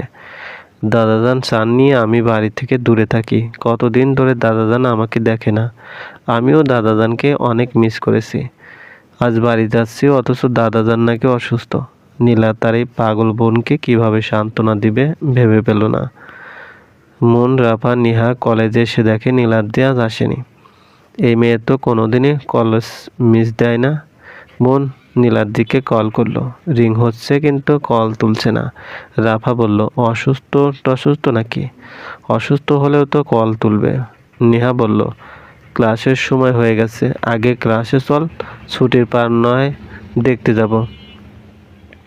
উচ্ছ্বাস ক্লাসে এসে সবার আগে যে জিনিসই লক্ষ্য করলো, নীলাদ্রি আজ ক্লাসে আসেনি। সে অবশ্য নীলাদ্রির ব্যাপারে এত বেশি ভাবলো না, পড়ানো শুরু করে দিল। নীলাদ্রিকে ছাড়া তিন বান্ধবীর কারোরই ক্লাসে মন বসছে না। দুইটা ক্লাস না করেই নীলাদ্রিকে দেখার জন্য চলে এলো। দাদাজানের অসুস্থতার খবর শুনে এলেও বাড়ি এসে দেখতে পেল দাদাজান সুস্থ। অসুস্থ হয়েছিল, তবে ওরা আসার আগেই সুস্থ হয়ে গেছে। নীলাদ্রি দাদাজানের কাঁধে মাথা রেখে অভিযোগের সুরে বলতে লাগলো, তুমি কেন মিষ্টি খেয়েছো দাদাজান? তুমি জানো না তোমার ডায়াবেটিস আছে? কেন সবাইকে ভয় দেখিয়েছো? তুমি জানো আমি কতটা ভয় পেয়ে গিয়েছিলাম। বাড়িতে যেহেতু এসেছি তাহলে কয়েকটা দিন থেকেই যাবে। তাড়াহুড়োয় এসেছে, বান্ধবীদের বলেও আসতে পারিনি। নীলাদ্রি মনকে কল করলো। ওরা নীলাদ্রি খোঁজেই যাচ্ছিল। মাঝপথে কল পেয়ে দাঁড়িয়ে পড়ল। নীলাদ্রি, কোথায় গায়েব হয়ে গেছিস তুই? কলেজ কেন আসিসনি? কাল রাতে বাড়ি এসেছি, দাদাজান অসুস্থ। এসেছি যখন এখন ভাবছি কয়েকটা দিন থেকে যাব। তো দাদা এখন কেমন? এখন ভালোই। নীলাদ্রি 5 দিন বাড়িতে থেকেছে। 6 দিনের মাথায় কলেজে এসে জানতে পারলো উচ্ছ্বাস স্যার আর আসছেন না। হক স্যার সুস্থ হয়ে বাড়ি ফিরেছেন। কয়েকদিনের মধ্যে ক্লাসও নেবেন। উচ্ছ্বাস স্যারের জন্য পুরো ক্লাসের মেয়েরা সহ তার বান্ধবীরা দুঃখ পেলেও নীলাদ্রি মনে মনে খুশি হলো। চলবে। গল্প মনের আঙ্গিনায়, লেখা জেরিন আক্তার নিপা, পর্ব সংখ্যা 6। বিয়েবাড়ি কোলাহলপূর্ণ পরিবেশে নীলাদ্রি এক আকাশ মন খারাপ নিয়ে বধূ সেজে বসে আছে। আজ তার বিয়ে। পারিবারিকভাবে বিয়েটা ঠিক হলেও নীলাদ্রির মতামত নেওয়া হয়েছে। পাত্র ভালো, পরিবার ভালো দেখে বাবা মা আগ্রহ দেখালেন। নীলাদ্রিও না করার কোনো কারণ ছিল না। কলেজ শেষ করে ভার্সিটির 2 বছর পেরিয়ে গেছে। এখনও তার জীবনে কোনো ছেলে মানুষ আসতে পারেনি। ভবিষ্যতে আসবে এরকমও কোনো সম্ভাবনা নেই। বিয়ে সে পরিবারের পছন্দেই করবে। নীলা তার 7 মাসের উঁচু পেট নিয়ে খুব বেশি নড়াচড়া করতে পারে না। তবুও বোনের কাছে এসে পাশে বসে বলল, বউ মানুষ, মুখে একটু হাসি রাখবি না? তোকে দেখে মনে হচ্ছে আমরা জোর জবরদস্তি তোর বিয়ে দিচ্ছি। নীলাদ্রি অসহায় চোখে আপুর দিকে তাকালো। বিয়েতে সে রাজি থাকলেও এখন এসব ভালো লাগছে না। নীলা বোনের মুখের দিকে তাকিয়ে ওর মনের অবস্থা আন্দাজ করতে পেরে বলল, বিয়ের দিন ভয় লাগা স্বাভাবিক ব্যাপার, প্রতিটা মেয়েরই লাগে। তোমার লাগেনি, তাই না? হুম, আমার লাগেনি কারণ আমি আমার পছন্দের মানুষকে বিয়ে করেছি। তুইও যদি তোর পছন্দের মানুষকে বিয়ে করতি তাহলে তোরও ভয় লাগতো না। আমার পছন্দের মানুষ নেই, আমরা জানি, সেজন্যই তো নিজেরা পাত্র খুঁজেছি। নীলা বোনের সাথে কথা বলছে, এ সময় একজন এসে জানালো, নীলা আপু, তোমার একজন গেস্ট এসেছে। নীলা কপাল কুঁচকে বলল, আমার গেস্ট? কে রে? চিনি না, তবে স্যুট কোট পরা জেন্টেলম্যানস টাইপ লোক। কে লোকটা? নীলা দেখার জন্য চলে গেলে নীলাদ্রি দূর দূর বুক নিয়ে আশেপাশে তাকিয়ে মা বাবা পরিবারের মানুষকে খুঁজছে। নীলা তার চাচাতো ভাইয়ের পিছন পিছন যেতে যেতে বলল, কোন লোক? কোথায় দাঁড় করিয়ে রেখেছিস? এই তো। লোকটাকে দেখে নীলা বিশাল বড় চমক পেল। নিজের চোখকে বিশ্বাস করতে পারছে না। আশেপাশের মানুষদের ভুলে চেঁচিয়ে উঠল, উচ্ছ্বাস, তুমি?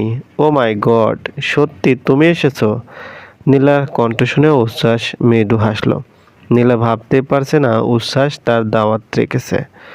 দেশে কবে এসেছো তুমি? আজই। আজ এসেছো? ভালোই করেছো। তুমি ভেতরে না এসে এখানে কেন দাঁড়িয়ে আছো? আসো আসো। উচ্ছ্বাস ভিতরে যেতে ইতস্ত করছে দেখে নীলা বলল, ওসব কথা এখন আর কেউ মনে রাখেনি, আর মনে রাখলেও তোমাকে কেউ কিছু বলবে না। সবাই এখনো এটাই মনে করে এঙ্গেজমেন্ট আমি ভেঙেছি। সেবার ওরা রাজশাহী থাকার সময় উচ্ছ্বাসের সাথে শেষবার দেখা হয়েছিল। তারপর উচ্ছ্বাস মাস্টার্স করার জন্য ইউরোপ গিয়েছিল। শুরুর দিকে ফেসবুকে মাঝে মাঝে কথা হতো। সময়ের সাথে উচ্ছ্বাস নিজের ক্যারিয়ারে ব্যস্ত হয়ে যায়। নীলাও সংসারে মনোযোগী হয়। মাঝখানে অনেক দিন কথা হয়নি। নীলাদ্রির আংটি পরানোর দিন ফেসবুকে পোস্ট দিয়েছিল। উচ্ছ্বাস সচরাচর তার পোস্টে কমেন্ট না করলেও সেদিন জানতে চেয়েছিল কার বিয়ে। নীলা তখনই সুযোগ বুঝে ইনবক্সে উচ্ছ্বাসকে দাওয়াত দিয়ে বসে, যদিও জানতো না উচ্ছ্বাস তখনও দেশে এসেছে কিনা। উচ্ছ্বাসকে দেখে নীলার বাবা মাও অনেক বেশি খুশি হয়েছে। ছেলেটাকে জামাই করতে চেয়েছিলেন, কিন্তু তার হলো না। এ নিয়ে তাদের আফসোস কম ছিল না। নীলার বাবা উচ্ছ্বাসের হাত ধরে বললেন, তোমার আশাতে আমি অনেক খুশি হয়েছি বাবা। তুমি কিন্তু বিয়ে শেষ না হওয়া পর্যন্ত যাবে না? উচ্ছ্বাসও হেসে জানালো, জি আঙ্কেল। বাবা মা দাদা সবার সাথে উচ্ছ্বাসের দেখা করিয়ে নীলা এবার ওকে নীলাদ্রির কাছে নিয়ে এলো। নীলাদ্রি বসে বসে নিজের সাথে কথা বলছে, বিয়ে তো সবারই হয়, তারও হচ্ছে, এত ভয় পাওয়ার তো কিছু নেই। নীলাদ্রি, দেখ কাকে নিয়ে এসেছি। আপুর কথা শুনে সামনের দিকে তাকিয়ে নীলাদ্রি চোখ জোড়া আটকে গেল। চোখের পলক ফেলতেও ভুলে গেছে এই লোক এখানে কি করছে, তার বিয়েতে কে দাওয়াত দিয়েছে। লাল টুকটুকে শাড়ি পরিহিত পুতুল পুতুল চেহারার মেয়েটাকে দেখে উচ্ছ্বাস আজ সাথে সাথেই দৃষ্টি ফিরিয়ে নিতে পারল না। শেষবার রেস্টুরেন্টে দেখা হয়েছিল 4 বছর পর, আজকে আবার দেখছে। নীলাদ্রি জমে বসে আছে দেখে নীলা বোনের হাতে মৃদু চাপ দিয়ে বলল, সাধারণ ভদ্রতাটুকুও কি ভুলে গেছিস? তোর স্যারকে সালাম দিলি না? নীলাদ্রি থতমত চোখে একবার বোনকে দেখে আর একবার উচ্ছ্বাসকে দেখে। উচ্ছ্বাস মেয়েটার নার্ভাসনেস আর না বাড়িয়ে বলল, ইটস ওকে, কয়েকদিনের জন্য আমি ওর স্যার হয়েছিলাম, কিন্তু এখন আমি ওর স্যার না। নীলাদ্রির সামনে উচ্ছ্বাসের সাথে ওর পাত্র শ্বশুরবাড়ি নিয়ে আলোচনা শুরু করে দিয়েছে। নীলাদ্রির বর তো সদ্য পাশ করে ডাক্তার, বাবার বন্ধুর ছেলে, দেখাশোনা আগে থেকেই ছিল। ওরা প্রস্তাব দিলে বাবাও না করেনি। উচ্ছ্বাস নীলার সাথে কথা বলতে বলতে কয়েকবার নীলাদ্রিকে দেখেছে। নীলাদ্রি মাথা নিচু করে কাঁচুমুচু মুখে বসে আছে। নীলার ডাক পড়েছে। যাবার আগে নীলা উচ্ছ্বাসকে বলে গেল, তুমি বসো, আমি ওয়েটার পাঠাচ্ছি, কিছু নাও, আমি 2 মিনিটে আসছি। উচ্ছ্বাস বসলো না, এই জায়গাতেই দাঁড়িয়ে রইল। নীলাদ্রিকে দেখে তার ভেতর থেকে ছোট্ট একটা নিঃশ্বাস বেরিয়ে এলো। বরযাত্রী কখন রওনা দিয়েছে? এতক্ষণে পৌঁছে যাওয়ার কথা ছিল, এত সময় তো লাগার কথা না। ভেতরে ভেতরে এ বিষয় নিয়ে আলোচনা হচ্ছে। সবার মাঝে চাপ আর টেনশন দেখা যাচ্ছে। মেহমানদের খাওয়া শেষ, সবাই বিয়ে দেখার জন্য বসে আছে। অথচ বরযাত্রীর বাকি দুইটা গাড়ি চলে এলেও বরের গাড়ি আসছে না। বরের গাড়িতে শুধু বর আর তার বন্ধুরা ছিল। কল করে ওদের কাউকে পাওয়া যাচ্ছে না। নীলা বাবা মাকে টেনশন না করতে বলে নীলাদ্রিকে দেখার জন্য এলো। উচ্ছ্বাস কয়েকজনের ছুটাছুটি দেখে কিছু একটা আন্দাজ করে নিয়ে জিজ্ঞেস করলো, ইজ এভরিথিং ওকে নীলা? যদিও আমার জিজ্ঞেস করা উচিত হচ্ছে না। কোনো সমস্যা দেখা দিলে শেয়ার করতে পারো। নীলা বোনের মুখের দিকে তাকিয়ে এবার যেন কেঁদে ফেলবে। উচ্ছ্বাসে হাত ধরে অন্যদিকে নিয়ে যেতে যেতে বলল, বরযাত্রীর গাড়ি চলে এলেও বরের গাড়ি এখনো এসে পৌঁছায়নি। এজন্য প্যানিক করছো? কল করো, দেখা হয়তো পথেই আছে। কল করিনি মনে করেছো? বর্ষ বরের গাড়িতে যারা যারা ছিল কেউ কল তুলছে না। উচ্ছ্বাস তারপরও চিন্তিত না হয়ে বলল, কাউকে পাঠিয়েছো? কোথায় পাঠাবো? আচ্ছা আমি দেখছি, তুমি প্যানিক করো না। তোমার এই অবস্থায় এত বেশি স্ট্রেস নেওয়া ঠিক হবে না। উচ্ছ্বাস আঙ্কেল আন্টির কাছে এসে বলল, আমি দেখছি আন্টি কি করা যায়। ওনারাও শেষ ভরসা হিসেবে উচ্ছ্বাসের কথাতে নিজেদের সান্ত্বনা দিচ্ছেন। উচ্ছ্বাস ওনাদের সামনেই তার কোনো একজন পুলিশ অফিসার বন্ধুকে কল করলো। বন্ধুর সাথে কথা বলার মাঝেই নীলার বাবার ফোনে মেসেজ এলো। উনি সেই মেসেজ পড়ে সাথে সাথে নিচে বসে পড়লেন। বাবাকে বসে পড়তে দেখে নীলা চেঁচিয়ে উঠল, বাবা, বাবা কি হয়েছে তোমার? নীলার মাও স্বামীর অবস্থা দেখে ভয় পেয়ে কাঁদতে শুরু করলেন। উচ্ছ্বাস এক হাঁটু ভাঁজ করে বসে আঙ্কেলের হাত থেকে ফোন নিয়ে মেসেজটা পড়ল, যেখানে স্পষ্ট লেখা আছে, আমাকে ক্ষমা করবেন আঙ্কেল, আমি আপনার মেয়েকে বিয়ে করতে পারবো না। আমি অন্য একজনকে ভালোবাসি। বাড়িতে এ বিষয়ে জানা থাকলেও ওনারা আমার উপর চাপ প্রয়োগ করেছেন আমি যেন নীলাদ্রিকে বিয়ে করি, কিন্তু আমার পক্ষে অন্য কাউকে বিয়ে করা সম্ভব না। রায়হান সাহেব বিলাপ করে বলতে লাগলেন, আমার মেয়েটা কি দোষ করেছিল? কেন আমার মেয়েটার সাথে এমন হলো? বিয়েটা তো আমি ঠিক করেছিলাম। দোষও তাহলে আমি করেছি। আমার দোষের শাস্তি কেন আমার মেয়েটা পেল? আনন্দ ঘন পরিবেশ মুহূর্তে বিষাদময় হয়ে গেল। বাবা মা মেয়ের ভবিষ্যতের কথা ভেবে শঙ্কিত হচ্ছেন। নীলাও টেনশন করতে করতে অসুস্থ হয়ে পড়েছে। মেহমানরাও এতক্ষণে বুঝে গেছে কোথাও গন্ডগোল হয়েছে, যদিও নীলাদ্রি এখনো এ ব্যাপারে কিছুই জানে না। এসব ঘটনা তার কান পর্যন্ত এসে পৌঁছায়নি। আমি নিজের হাতে আমার মেয়েটার জীবন নষ্ট করে দিলাম। আমার মেয়ে আমার পছন্দ মেনে নিয়েছিল। আমি কিভাবে একটা ভুল মানুষকে আমার মেয়ের জন্য পছন্দ করলাম? নীলাদ্রির দাদা অসুস্থ হয়ে পড়েছেন। ওনার শ্বাস নিতে কষ্ট হচ্ছে। ছোট নাতনিকে তিনি অত্যাধিক ভালোবাসেন। এই নাতনির সাথেই কেন এমন হলো? সকলে যখন মেয়ের ভবিষ্যতের চিন্তায় গভীর সমুদ্রে তলিয়ে যাচ্ছে, উচ্ছ্বাস তখন ওনাদের জন্য শক্ত এক ভরসা হাত বাড়িয়ে দিয়ে নিজের গাম্ভীর্য রূপ ধরে রেখে বলল, আঙ্কেল, আপনাদের আপত্তি না থাকলে আমি আপনার মেয়েকে বিয়ে করতে চাই। উচ্ছ্বাসের এ কথায় সকলের মাঝে ভিন্ন ভিন্ন প্রতিক্রিয়া দেখা দিল। মেহমানরা নিজেদের মুখ চাওয়াচুই করছে। নীলাদ্রির বাবা মা ভাবছে এই প্রস্তাব ওনারা কিভাবে নেবেন। নীলা সবার আগে বলে উঠল, তুমি সত্যি আমার বোনকে বিয়ে করতে চাও উচ্ছ্বাস? নীলাদ্রির দাদা আর কারো কোনো কথা কানে নিলেন না। তিনি ওনার সিদ্ধান্ত জানিয়ে দিয়ে বললেন, বিয়ে আজই হবে, এখনই হবে, এই ছেলের সাথেই হবে। আমি বলে দিয়েছি, আমার কথাই শেষ কথা। নীলাদ্রিও এতক্ষণে ধারণা করতে পেরেছে কিছু একটা তো ঘটেছে, না হলে সবাই নতুন বউকে ছেড়ে ওদিকে কেন ভিড় করবে। দাদাজান নীলাদ্রির কাছে এলেন। নীলাদ্রির পাশে বসে ওর হাত ধরে বলতে লাগলেন, তুই আমাকে কতটা বিশ্বাস করিস দিদিভাই? প্রশ্নটা শুনে নীলাদ্রি অবাক হয়েছে। দাদাজান কেন এই কথা জানতে চাচ্ছেন? আমার উপর তোর বিশ্বাস আছে তো? তুমি এসব কথা কেন বলছো দাদাজান? আমি যা করব তোর ভালোর জন্যই করব দিদিভাই। এই বিয়েটাও তোর ভালোর জন্যই হচ্ছে। আমি জানি দাদাজান, তোমরা যা করবে আমার ভালোর জন্যই করবে। দাদাজান নীলাদ্রির হাতের উপর পিঠে চুমু খেয়ে বললেন, আমার উপর বিশ্বাস থাকলে আমি যা বলবো তা করবি তো? নীলাদ্রি কিছু না বুঝে বলল, তোর বিয়ে ওই হতচ্ছাড়া ডাক্তারের সাথে হবে না। তোর জন্য আমি এর থেকেও ভালো পাত্র ঠিক করেছি। দাদাজানের কথাগুলো নীলাদ্রির মাথার উপর দিয়ে গেল। তবে যখন জানতে পারলো উচ্ছ্বাসের সাথে তার বিয়ে হচ্ছে, তখন বেচারি পুরোপুরি শকের মধ্যে চলে গেল। কি হচ্ছে, কেন হচ্ছে, এসব ভাবার সময়টুকুও পেল না। তার আগে লোকটার সাথে তার বিয়ে হয়ে গেল। কবুল বলে ফেললেও নীলাদ্রি বিশ্বাস করে উঠতে পারছে না এই লোকের সাথে তার বিয়ে হয়েছে। লোকটা আজ তার বিয়েতে কেন এসেছিল? বিয়ে খেতে এসে নিজেই বা কেন বর হয়ে গেল? চলবে। গল্প মনের আঙ্গিনায়, লেখা জেরিন আক্তার নিপা, পর্ব সংখ্যা 7। বিয়ে পড়ানোর পুরোটা সময় নীলাদ্রি একটু কাঁদেনি। তার জীবনে কি ঘটছে এটা ভেবে এতটা আশ্চর্য হয়েছিল যে কাঁদতেও ভুলে গিয়েছিল। কিন্তু এখন যখন বুঝতে পারছে তাকে এবার ওই লোকটার সাথে অজানায় পা বাড়াতে হবে, তখন থেকে চোখের পানি বাদ মানছে না। কোনো কালেই সে জোরে শব্দ করে কাঁদতে পারে না।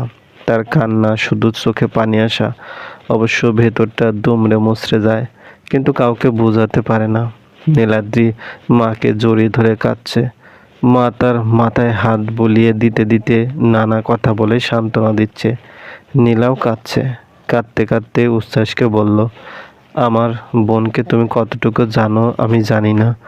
তোমার সাথে আমার এঙ্গেজমেন্ট হয়ে গিয়েছিল, তারপরও কিন্তু নীলাদ্রি কখনো তোমার সামনে আসতে চায়নি। তোমার সাথে কখনো ভালো করে দু একটা কথা বলেনি। তোমাকে ওর অপছন্দ ছিল এমনটা মোটেও না। আমার বোনটা ভীষণ লাজুক। ওর মতো ইন্ট্রোভার্ট মেয়ে আমি দুইটা দেখিনি। মানুষের সামনে যাওয়ার থেকে ও মরে যাওয়া সহজ মনে করে। ছোটবেলা থেকে নীলাদ্রি এরকম, কোনো আত্মীয়দের সামনে যেতে না। ওর জন্য মানুষ আমাদের কম কথা শোনায়নি, কিন্তু এতে ওকে আমরা কিছু বলিনি। সব মানুষ একরকম হয় না। মেয়েটা ভীষণ শান্তশিষ্ট, চুপচাপ স্বভাবের। ওকে আমরা যা বলবো তাই করবে। নীলা কান্নার কারণে কথা বলতে গিয়ে হাঁপিয়ে উঠেছে। আমরা পাত্র পছন্দ করলে নীলাদ্রি আপত্তি করেনি। তবে বিয়েতে ওর একটাই শর্ত ছিল, ছেলের সাথে একা দেখা করবে না বা ফোনেও কথা বলবে না। কেমন পাগল মেয়ে ভাবো একবার। তুমি আমাদের দুঃসময়ে পাশে দাঁড়িয়েছো, আমার বোনটাকে বিয়ে করেছো। আমি জানি এই বিয়ে সম্পর্কে তোমার পরিবার কিছুই জানে না। ওরা নীলাদ্রিকে নাও মেনে নিতে পারে। এ পর্যায়ে নীলা উচ্ছ্বাসে হাত ধরে ফেলল। তবে তোমার উপর আমার বিশ্বাস আছে। তুমি আমার বোনটাকে কখনো একা ছাড়বে না। তুমি ওর হাত শক্ত করে ধরে রেখো। নীলাদ্রি এমন মানুষও মুখ ফুটে কাউকে কিছু বলবে না, এমনকি তোমাকেও না। তুমি ওর না বলা কথাগুলো বুঝে নিও। তোমার সাথে মানিয়ে নিতে ওর সময় লাগবে। তুমি ওকে শেষ সময়টুকু দিও ভাই। তোমার কাছে এটাই আমার শেষ অনুরোধ। উচ্ছ্বাস তার আরেকটা হাত নীলার হাতের উপর রেখে নীলাকে আশ্বস্ত করে বলল, নীলাদ্রি তোমার বোন হলে এখনও আমার অর্ধাঙ্গিনী। আমি ওর দায়িত্ব নিয়েছি। আমার ওয়াইফকে যে কোনো সিচুয়েশনে প্রোটেক্ট করার দায়িত্ব আমার। তুমি কেন ভয় পাচ্ছ আমি বুঝতে পারছি নীলা। আমার পরিবার নীলাদ্রিকে মেনে নিবে। নীলাদ্রি আমার পরিবারে তার যথার্থ মর্যাদা পাবে, এই নিশ্চয়তা আমি তোমাকে দিচ্ছি। আমি বেঁচে থাকতে অন্তত কেউ আমার ওয়াইফকে অসম্মান করতে পারবে না। বিদায়বেলা নীলাদ্রি দাদাজানের হাতে এত শক্ত করে ধরে রেখেছে যে দাদাজান কয়েকবার চেষ্টা করেও ওর হাত ছাড়াতে পারল না। উচ্ছ্বাসের দিকে তাকিয়ে গর্বিত হেসে তিনি বললেন, আমার ভালোবাসার পাওয়ার দেখেছো? আমি কিন্তু তোমার টাফ কম্পিটিশন। উচ্ছ্বাস প্রত্যুত্তরে হাসলো। দাদাজান অনেক বুঝিয়ে সুঝিয়ে নীলাদ্রির হাত উচ্ছ্বাসের হাতে সঁপে দিল। আমার অতি যত্নের নাতনিটাকে তুমি আগলে রেখো ভাই। কথাটা বলে দাদাজান হু হু করে শব্দ করে কেঁদে উঠলেন। গাড়িতে বসে নীলাদ্রি জানালা দিয়ে সবাইকে দেখছে। যেহেতু সাথে ড্রাইভার নেই, উচ্ছ্বাস নিজে ড্রাইভ করে এসেছিল, তাই যাওয়ার সময় তাকে ড্রাইভ করতে হচ্ছে। নীলাদ্রি পিছনে বসেছে। বাবার দিকে তাকিয়ে নীলাদ্রি বলল, বাবা, আমি যাব না বাবা। রায়হান সাহেব মেয়ের মাথায় চুমু খেয়ে বললেন, আমি কালই তোকে দেখতে আসবো মা। গাড়ি ছেড়ে দিলে নীলাদ্রি একবার শুধু জোরে কেঁদে উঠেছিল। তারপর থেকে ফুপানোর শব্দ ছাড়া আর কোনো শব্দ পাওয়া যায়নি। উচ্ছ্বাস অবশ্যই একটু পরপরই ঘাড় ফিরিয়ে নীলাদ্রিকে দেখছে। 4 বছর পর ছেলে বাড়িতে আসছে। খান বাড়িতে আয়োজনে বাহার দেখে যে কারো চোখ কপালে উঠে যাবে। মিসেস শর্মিলা বড় ছেলেকে জিজ্ঞেস করলেন, তোর ভাই কত দূর? খোঁজ খবর নিয়েছিস? তোমার ছেলে আমাকে কিছুই বলেনি মা, শুধু বলেছে আজ আসবে, সকালে দুপুরে নাকি রাতে আসবে, এ ব্যাপারে কিছুই জানায়নি। জানালে আমি ওকে রিসিভ করতে যেতাম না। ছেলে আসছে, মিসেস শর্মিলা এতে খুশি। ছেলের এসব পাগলামি মিস করেছিলেন তিনি। মনিকা আজ নীল রঙের একটা শাড়ি পরেছে। উচ্ছ্বাসের নীল রং পছন্দ। তাকে আজ আকাশে উড়তে দেখে জেবা মজা করে বলল, 4 বছর পর বর ছাড়া শ্বশুর বাড়িতে এসেছো, আজ বর আসছে, বাসর ঘর কি সাজিয়ে ফেলবো? ভাবের কথায় মনিকা লজ্জা পেয়ে লাল হতে লাগলো। যদিও উচ্ছ্বাস কখনোই তাকে সেরকম প্রতিশ্রুতি দেয়নি, কিন্তু আন্টি তো দিয়েছে। আর তাছাড়া মনিকা এটাও খুব ভালো করেই জানে সে ছাড়া উচ্ছ্বাসের জীবনে কোনো মেয়ে নেই। জেবা মনিকাকে দেখে হেসে বলল, লজ্জা পেয়ে আবার মরে টরে যেও না, তাহলে বিয়ের আগেই আমার দেবর বিধবা হবে। ধুর ভাবি, তুমিও কি এসব বলো? তখনই কলিং বেল বাজলে মনিকার হার্টবিট থেমে গেল। উচ্ছ্বাস কি চলে এসেছে? জেবা বলল, তোমার উনিই মনে হয় চলে এসেছেন। মিসেস শর্মিলা দরজা খুলতে যাচ্ছিলেন। উৎসব বলল, আমি দরজা খুলছি। উৎসব দরজা খুলে দিয়ে এত বছর পর ছোট ভাইকে চোখের সামনে দেখে জড়িয়ে ধরতে যাচ্ছিল, কিন্তু উচ্ছ্বাসের পিছনে একটা মেয়েকে দেখতে পেয়ে মাঝপথে থেমে গেল। জেবা ডেকে জিজ্ঞেস করলো, কি গো, উচ্ছ্বাস ভাইয়া এসেছে? উৎসব একবার ভিতরে তাকিয়ে সবাইকে দেখে নিয়ে আরেকবার ছোট ভাইকে দেখলো। মেয়েটার বিয়ের সাজ দেখে অনেক কিছু আন্দাজ করে নেওয়া যাচ্ছে। তার ভাই কি তাহলে এই কারণেই কোনো রকম আগাম বার্তা দেওয়া ছাড়া হুট করে দেশে আসা ঠিক করেছে? নানান কথা ভেবে উৎসবের মাথা কাজ করা বন্ধ করে দিয়েছে। উৎসব যে কাজ করতে গিয়ে মাঝপথে থেমে গিয়েছিল, উচ্ছ্বাস তা সম্পূর্ণ করলো। ভাইকে শক্ত একটা হাঁক দিয়ে জিজ্ঞেস করলো, কেমন আছো ভাই? উৎসব এখনো হতভম্ব ভাব কাটিয়ে উঠতে পারছে না। সে ওভাবেই বলল, ভালো থাকার সময় মনে হয় ফুরিয়ে এসেছে রে। উচ্ছ্বাস ভাইয়ের কথা কানে নিল না। নীলাদ্রি ভীত হয়ে তার পিছনে জড়সড় হয়ে দাঁড়িয়ে আছে। সে নীলাদ্রির দিকে ফিরে ওর হাতটা ধরে বলল, ভেতরে চলো। উচ্ছ্বাস হাত ধরায় নীলাদ্রি কেঁপে উঠলেও হাত ছাড়িয়ে নিতে পারল না, এমনকি উচ্ছ্বাসের দিকে চোখ তুলে তাকাতে পারল না। উৎসব দরজার সামনে দাঁড়িয়ে আছে। ভাই তাকে ভিতরে যেতে দিচ্ছে না। উচ্ছ্বাস ভাইয়ের দিকে তাকিয়ে বিরক্ত গলায় বলল, ভেতরে আসতে দিবে না? উৎসব যন্ত্রের পুতুলের মতো সরে দাঁড়ালো। উচ্ছ্বাস তার সদ্য বিয়ে করা বউয়ের হাত ধরে বাড়ির ভেতরে পা বাড়ালো। যদিও নীলাদ্রির হাতে কষ্ট হচ্ছিল। মিসেস শর্মিলা ছেলেকে দেখে যতটা খুশি হয়েছিলেন, ছেলে হাতে হাত ধরা মেয়েটাকে দেখে চেহারা ভাব ততটাই গম্ভীর হয়ে উঠল। মনিকাও ছুটে এসেছিল, পিছনে জেবা। ওরা উচ্ছ্বাসের সাথে বউ সাজে মেয়েটাকে দেখে মুখ হা করে বিস্ফোরিত চোখে তাকিয়ে রইল। উচ্ছ্বাস মার সামনে এসে মুখে হাসি নিয়ে সহজ গলায় বলল, কেমন আছো মা?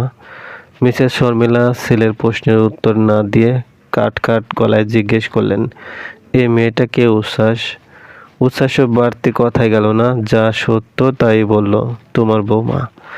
উচ্ছ্বাস বিয়ে করে বউ নিয়ে এসেছে বুঝতে পেরে মনিকার চোখ থেকে টুপটাপ করে অশ্রু গাল গড়িয়ে পড়তে লাগলো। জেবা মুখে হাত চেপে মনিকার দিকে তাকালো। মিসেস শর্মিলা তীক্ষ্ণ চোখে মেয়েটার দিকে তাকিয়ে বললেন, তুমি বিয়ে করেছো? আম সরি মা, বিয়ে করার আগে তোমার অনুমতি নিতে পারিনি, তবে আমি জানি তুমি আমার সিদ্ধান্ত মেনে নিবে। ভুল জানো তুমি। কথাটা বলতে গিয়ে মিসেস শর্মিলার কণ্ঠস্বর উঁচু হয়ে যাওয়ায় নীলাদ্রি ভয় পেয়ে গেল। নীলাদ্রি ভয় পাচ্ছে বুঝতে পেরে উচ্ছ্বাস বলল, আমরা এখন রুমে যাচ্ছি মা, এ বিষয়ে আমাদের পরে কথা হবে। উচ্ছ্বাস দাঁড়ালো না, নীলাদ্রির হাত ধরে নিয়ে যেতে লাগলো। নীলাদ্রি পায়ে ব্যথা পাচ্ছে, সিঁড়ি পর্যন্ত গিয়ে দাঁড়িয়ে পড়লে উচ্ছ্বাস চিন্তিত মুখে জানতে চাইল, হাঁটতে কষ্ট হচ্ছে? নীলাদ্রি মুখে কিছু না বলে উপর নিচ মাথা ঝাঁকালো। ব্যাস, উচ্ছ্বাস আর কোনো কিছু না বলে নীলাদ্রিকে কোলে তুলে নিয়ে হাঁটা ধরলো। ওর এই কাজে নীলাদ্রি যেমন চমকেছে তেমন ভয় পেয়েছে। প্রথমে ভয় পেয়ে উচ্ছ্বাসের গলা জড়িয়ে ধরলেও উচ্ছ্বাসের দিকে তাকিয়ে ওর মুখে হাসি দেখে সাথে সাথে হাত ছেড়ে দিল। উচ্ছ্বাস দুষ্টুমি কণ্ঠে বলল, ধরতে পারো, আমি তোমারই বর। ওর এই কথা শুনে নীলাদ্রি লজ্জায় জমে গেল যেন। উচ্ছ্বাস মেয়েটাকে কোলে তুলে তার রুমের দিকে যাচ্ছে, এই দৃশ্য দেখে মনিকা ধপ করে মেঝেতে বসে পড়ল। সে কিছুতে উচ্ছ্বাসকে অন্য কারোর সাথে মেনে নিতে পারছে না। বেচারি মনিকার জন্য যেবারও কষ্ট হচ্ছে। মেয়েটা এবারের বউ হওয়ার জন্য কত বছর ধরে স্বপ্ন দেখে আসছে। চোখের সামনে সেই স্বপ্ন এভাবে চূর্ণ বিচূর্ণ হতে দেখে নিশ্চয়ই অনেক কষ্ট হচ্ছে। জেবা মনিকার পাশে বসে ওর পিঠে হাত রাখলে মনিকা জেবাকে জড়িয়ে ধরে চিৎকার করে কাঁদতে লাগলো। মনিকার কান্নায় মিসেস শর্মিলাও কেঁপে উঠলেন। তিনি টলে উঠলেন। উৎসব এসে মাকে ধরল। মা, তুমি ঠিক আছো? তোমার বাবাকে কল করো উৎসব, সে দুনিয়ার যে কোনো গুরুত্বপূর্ণ কাজে থাকুক, তুমি তাকে এক্ষুনি বাড়ি আসতে বলো। উৎসব ভাইয়ের কাজে খুব একটা হতাশ হয়নি, কারণ তার ভাই তার পথই অনুসরণ করেছে। সেও জেবাকে ভাগিয়ে এনে বিয়ে করেছিল। পরিবারে বড় ছেলে হওয়ায় মা সেই বিয়ে বুকে পাথর চাপা দিয়ে মেনে নিলেও উচ্ছ্বাসের বেলা মানবে কি না বলা হচ্ছে না। না মানারই সম্ভাবনা বেশি, কারণ মা তার থেকে উচ্ছ্বাসকে 4 গুণ বেশি ভালোবাসে। তাকে নিয়ে মার বিশেষ আশা ভরসা ছিল না। কিন্তু উচ্ছ্বাসকে নিয়ে ভাবতে ভাবতে উৎসব মনিকার দিকে দেখলো, দীর্ঘ নিঃশ্বাস ফেলে বলল, আহারে বেচারি মেয়েটা। চলবে। গল্প মনের আঙ্গিনায়, লেখিকা জেরিন আক্তার নিপা, পর্ব সংখ্যা 8। 4 বছর পর উচ্ছ্বাস নিজের ঘরে এলো, তাও বউ সমেত। নীলাদ্রিকে কোলে নিয়েই এক হাতে দরজা খুলেছে। ভিতরে এসে নীলাদ্রিকে নামিয়ে দেওয়ার বদলে এদিক ওদিক তাকিয়ে কিছু দেখছে। নীলাদ্রির নিঃশ্বাস আটকে জমে বসে আছে। উচ্ছ্বাস তাকে না নামানো পর্যন্ত দম ছাড়ল না। উচ্ছ্বাস নীলাদ্রিকে বিছানায় বসিয়ে দিয়ে নিজেও সামনে বসলো। নীলাদ্রি এখনো সহজ হতে পারছে না। উচ্ছ্বাস জিজ্ঞেস করলো, পায়ে কি হয়েছে? কোথাও ব্যথা পেয়েছো? নীলাদ্রির থেকে জবাব পাবে না জানাই ছিল। সে নিজেই নীলাদ্রির পা ধরতে গেলে নীলাদ্রি আঁতকে উঠে পা সরিয়ে নিল। উচ্ছ্বাস ওর দিকে তাকিয়ে হেসে বলল, দেখতে না দিলে বুঝবো কিভাবে? নীলাদ্রি কোনোভাবে সহজ হতে পারছে না। উচ্ছ্বাস ছোট্ট একটা দম ফেলে এক প্রকার জোর করেই নীলাদ্রির পায়ের জুতো খুলে দিল। এবার সমস্যাটা বুঝতে পেরেছে। হিল পরে থেকে পা অনেকটাই ছিলে গেছে, জায়গাটা লাল হয়ে আছে। উচ্ছ্বাস জানে তার ঘরে ফার্স্ট এইড পাওয়া যাবে না, তাই ঘর থেকে যাওয়ার আগে নীলাদ্রিকে বলল, ভয় পেও না, আমি এক্ষুনি চলে আসবো। উচ্ছ্বাস যাওয়ার সময় ঘরের দরজা বাইরে থেকে লাগিয়ে দিয়ে গেছে। তার পেছনে কেউ যেন নীলাদ্রির কাছে আসতে না পারে। নীলাদ্রি বুঝতে পারছে এবারে মানুষগুলো তাকে মেনে নিবে না। তবে সে লোকটার আচরণ দেখে অবাক হচ্ছে। কাউকে কিছু না বলে না জানিয়ে বিয়ে করে বউ নিয়ে বাড়িতে উঠেছে, তবুও কতটা স্বাভাবিক আচরণ করছে, যেন কোনো অন্যায়ই করেনি। নিচেও কাউকে কিছু না বলে সোজা ঘরে চলে এসেছে। ওনার কি ভয় হচ্ছে না? বাবা মা পরিবারের মানুষদের কি জবাব দিবে এ বিষয়ে ভাবছেন না? বিয়ে তো উনি শখে করেননি, ওনার নিজেরও তো শখের মধ্যে থাকার কথা ছিল। অথচ লোকটা কতটা স্বাভাবিক আছে। ভাইয়ার ঘরে ফার্স্ট এইড পাওয়া না গেলেও বাবা মার ঘরে পাওয়া যাবে, তাই উস্তাদ সোজা বাবা মার ঘরেই গেল। সবাই তখনও নিচে, তাই তাকে এই মুহূর্তে কারোর প্রশ্নের সম্মুখীন হতে হয়নি। ফার্স্ট এইড বক্স নিয়ে রুমে চলে এলো। দরজায় শব্দ শুনে নীলাদ্রি জড়সড় হয়ে গেল। কে এসেছে? উচ্ছ্বাস ভিতরে এসে স্বচ্ছ হেসে বলল, বলেছিলাম না এক্ষুনি চলে আসবো। উচ্ছ্বাস নীলাদ্রির পায়ের কাছে বসে তুলো দিয়ে ওষুধ লাগাচ্ছে। লোকটা এই নিয়ে দ্বিতীয়বার তার পা ধরেছে। অস্বস্তি নীলাদ্রি কুঁকড়ে যাচ্ছে। বাধা দেওয়ার শক্তিও হচ্ছে না তার। ওষুধ লাগানোর সময় একটু জ্বালা করছে, তবে ওসব এখন গুরুত্ব পেল না। উচ্ছ্বাস অবশ্যই খেয়াল রাখছে নীলাদ্রির যেন কষ্ট না হয়, তাই ওষুধ লাগানোর সময় মুখে ফু দিচ্ছে। নীলাদ্রি উচ্ছ্বাসের দিকে না তাকালেও উচ্ছ্বাস মাঝে মাঝে চোখ তুলে ওকে দেখছে। যে জিনিস পরে তুমি কমফোর্টেবল ফিল করবে না, আজকের পর থেকে সেসব পড়তে হবে না। ওষুধ লাগানো শেষে ওয়ান টাইম ব্যান্ডেজ লাগিয়ে দিয়ে উচ্ছ্বাস উঠে দাঁড়ালো। বলল, আমি নিচে গিয়ে গাড়ি থেকে তোমার লাকেজ পাঠিয়ে দিচ্ছি। ফ্রেশ হয়ে বিয়ের পোশাক পাল্টে নিও। ততক্ষণে আমি একটু পরিবারের সাথে দেখা করে আসি। তোমার কাছে অবশ্য আজ কেউ আসবে না, তুমি রুমে রিল্যাক্সে থাকতে পারো। উচ্ছ্বাস চলে গেলেও নীলাদ্রি আগের মধ্যে বসে রইল। কি থেকে কি হয়ে গেল কিছুই বুঝতে পারছে না। নিচে এসে দাদির সাথে দেখা হলো। তিনি এতক্ষণে সব জানতে পেরেছেন। নাতির দিকে তাকিয়ে অবিশ্বাস্য গলায় জিজ্ঞেস করলেন, এসব আমি কি শুনছি? তুই নাকি বিয়ে করে বউ নিয়ে আসছিস ভাই? উচ্ছ্বাস দাদির কাছে এসে দাদির জড়িয়ে ধরে মাথায় চুমু খেয়ে আদর করে দিল। দাদিও নাতির পিঠে হাত বুলিয়ে আদুরে গলায় জানতে চাইল, সত্যি তুই বিয়ে করছস? হ্যাঁ দাদি। আমার নাত বউ কই? তারে আমার কাছে কেন নিয়ে গেলি না? এক্ষুনি চল, আমি আমার নাত বউরে দেখব। মিসেস শর্মিলা শাশুড়ি আধিক্যতা দেখে কঠিন চোখে তাকিয়ে রইলেন। এতক্ষণ খুব তো হইচই করছিল, এখন নাতির ভালোবাসায় গলে সবকিছু ভুলে গেছে। মিসেস শর্মিলা কঠিন কণ্ঠে বললেন, আম্মা আপনি ঘরে যান, ওর সাথে আমাদের কথা আছে। রাখো তোমার কথা, আমি আগে আমার নাত বউরে দেখব। মিসেস শর্মিলা আগের থেকেও কঠিন গলায় বললেন, কথা শুনেন আম্মা, যাকে তাকে নাত বউ বানিয়ে ফেলবেন না। এই বাড়িতে জাহানারা বেগমও ছেলের বউকে ভয় পান। বৌমা তো নয়, একটা দাঁত জ্বালা এনেছেন তিনি। উচ্ছ্বাস সবার প্রশ্নের জবাব দেওয়ার জন্য প্রস্তুত হয়ে দাঁড়ালো। আমি জানি তোমাদের মনে অনেক প্রশ্ন ঘুরপাক খাচ্ছে, আমি সেসব প্রশ্নের উত্তর দিতে প্রস্তুত। ছেলের কথা শুনে মিসেস শর্মিলা তিক্ত মেজাজে তাকালেন। এত বড় একটা কাণ্ড করে এসেও কত স্বাভাবিক আচরণ করছে। কে এই মেয়ে? আমার স্ত্রী। তুমি যাকে তাকে বিয়ে করে নিয়ে আসবে, আমরা সে মেয়েকে মেনে নিব ভাবলে কি করে? যাকে তাকে বিয়ে করিনি, ওর ব্যাপারে সব কিছু জেনেই বিয়ে করেছি। বিয়ে করার আগে পরিবারের অনুমতি নেওয়ার কথাও নিশ্চয়ই ভাবনি। ভেবেছিলাম, কিন্তু অনুমতি যে নেব সেই সময়টুকু পাইনি। কেন, কেউ তোমাকে জোর করে ধরে বেঁধে বিয়ে করিয়ে দিয়েছে নাকি? না, বিয়ে আমি সজ্ঞানে নিজের ইচ্ছাতেই করেছি। উৎসব ভাইয়ের বেপরোয়া জবাব শুনে মনে মনে বলল, কেন মাকে রাগাচ্ছিস?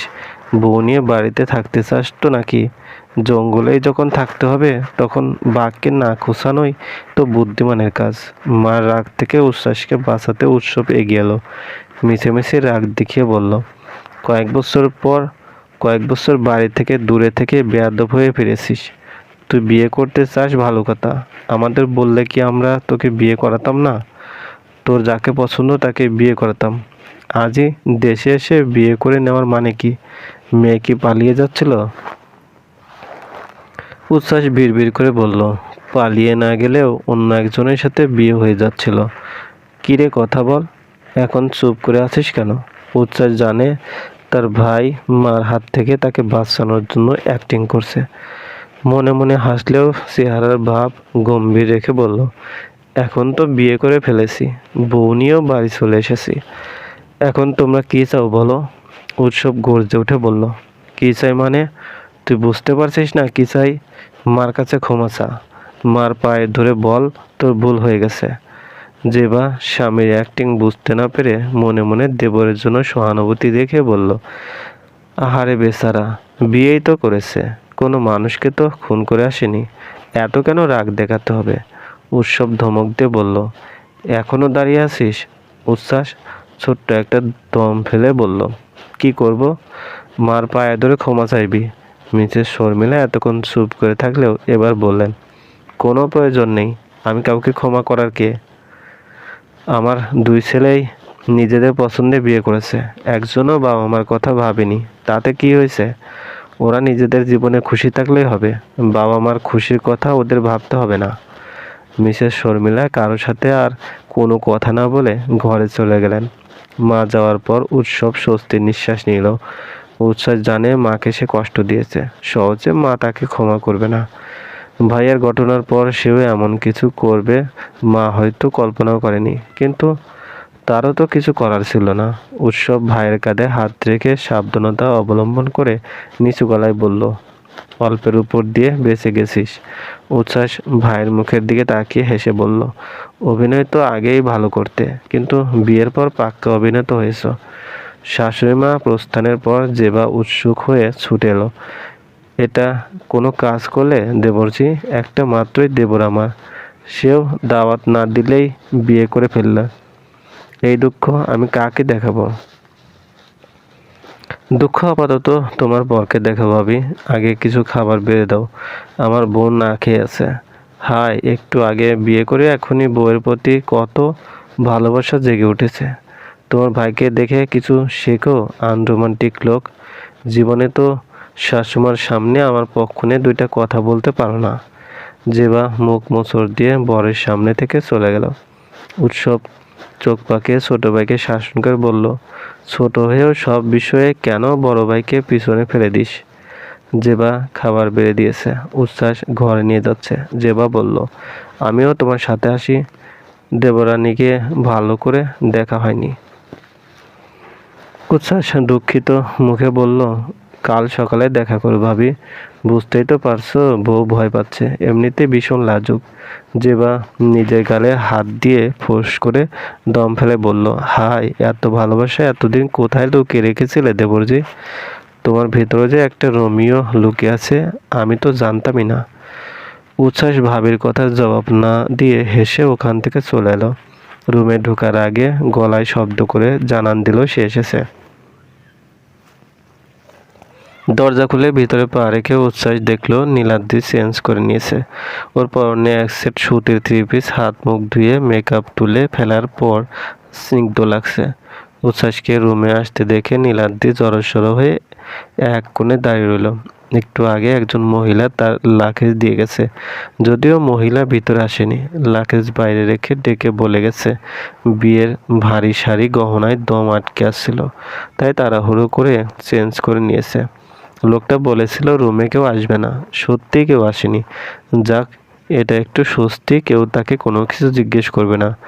উচ্ছ্বাস খাবারের প্লেট হাতে বিছানায় এসে বসে বলল, তোমার হয়তো খিদে পেয়েছে, এসো খেয়ে নাও। উচ্ছ্বাস খাওয়ার জন্য ডাকলেও নীলাদ্রি আগের মতোই দাঁড়িয়ে আছে।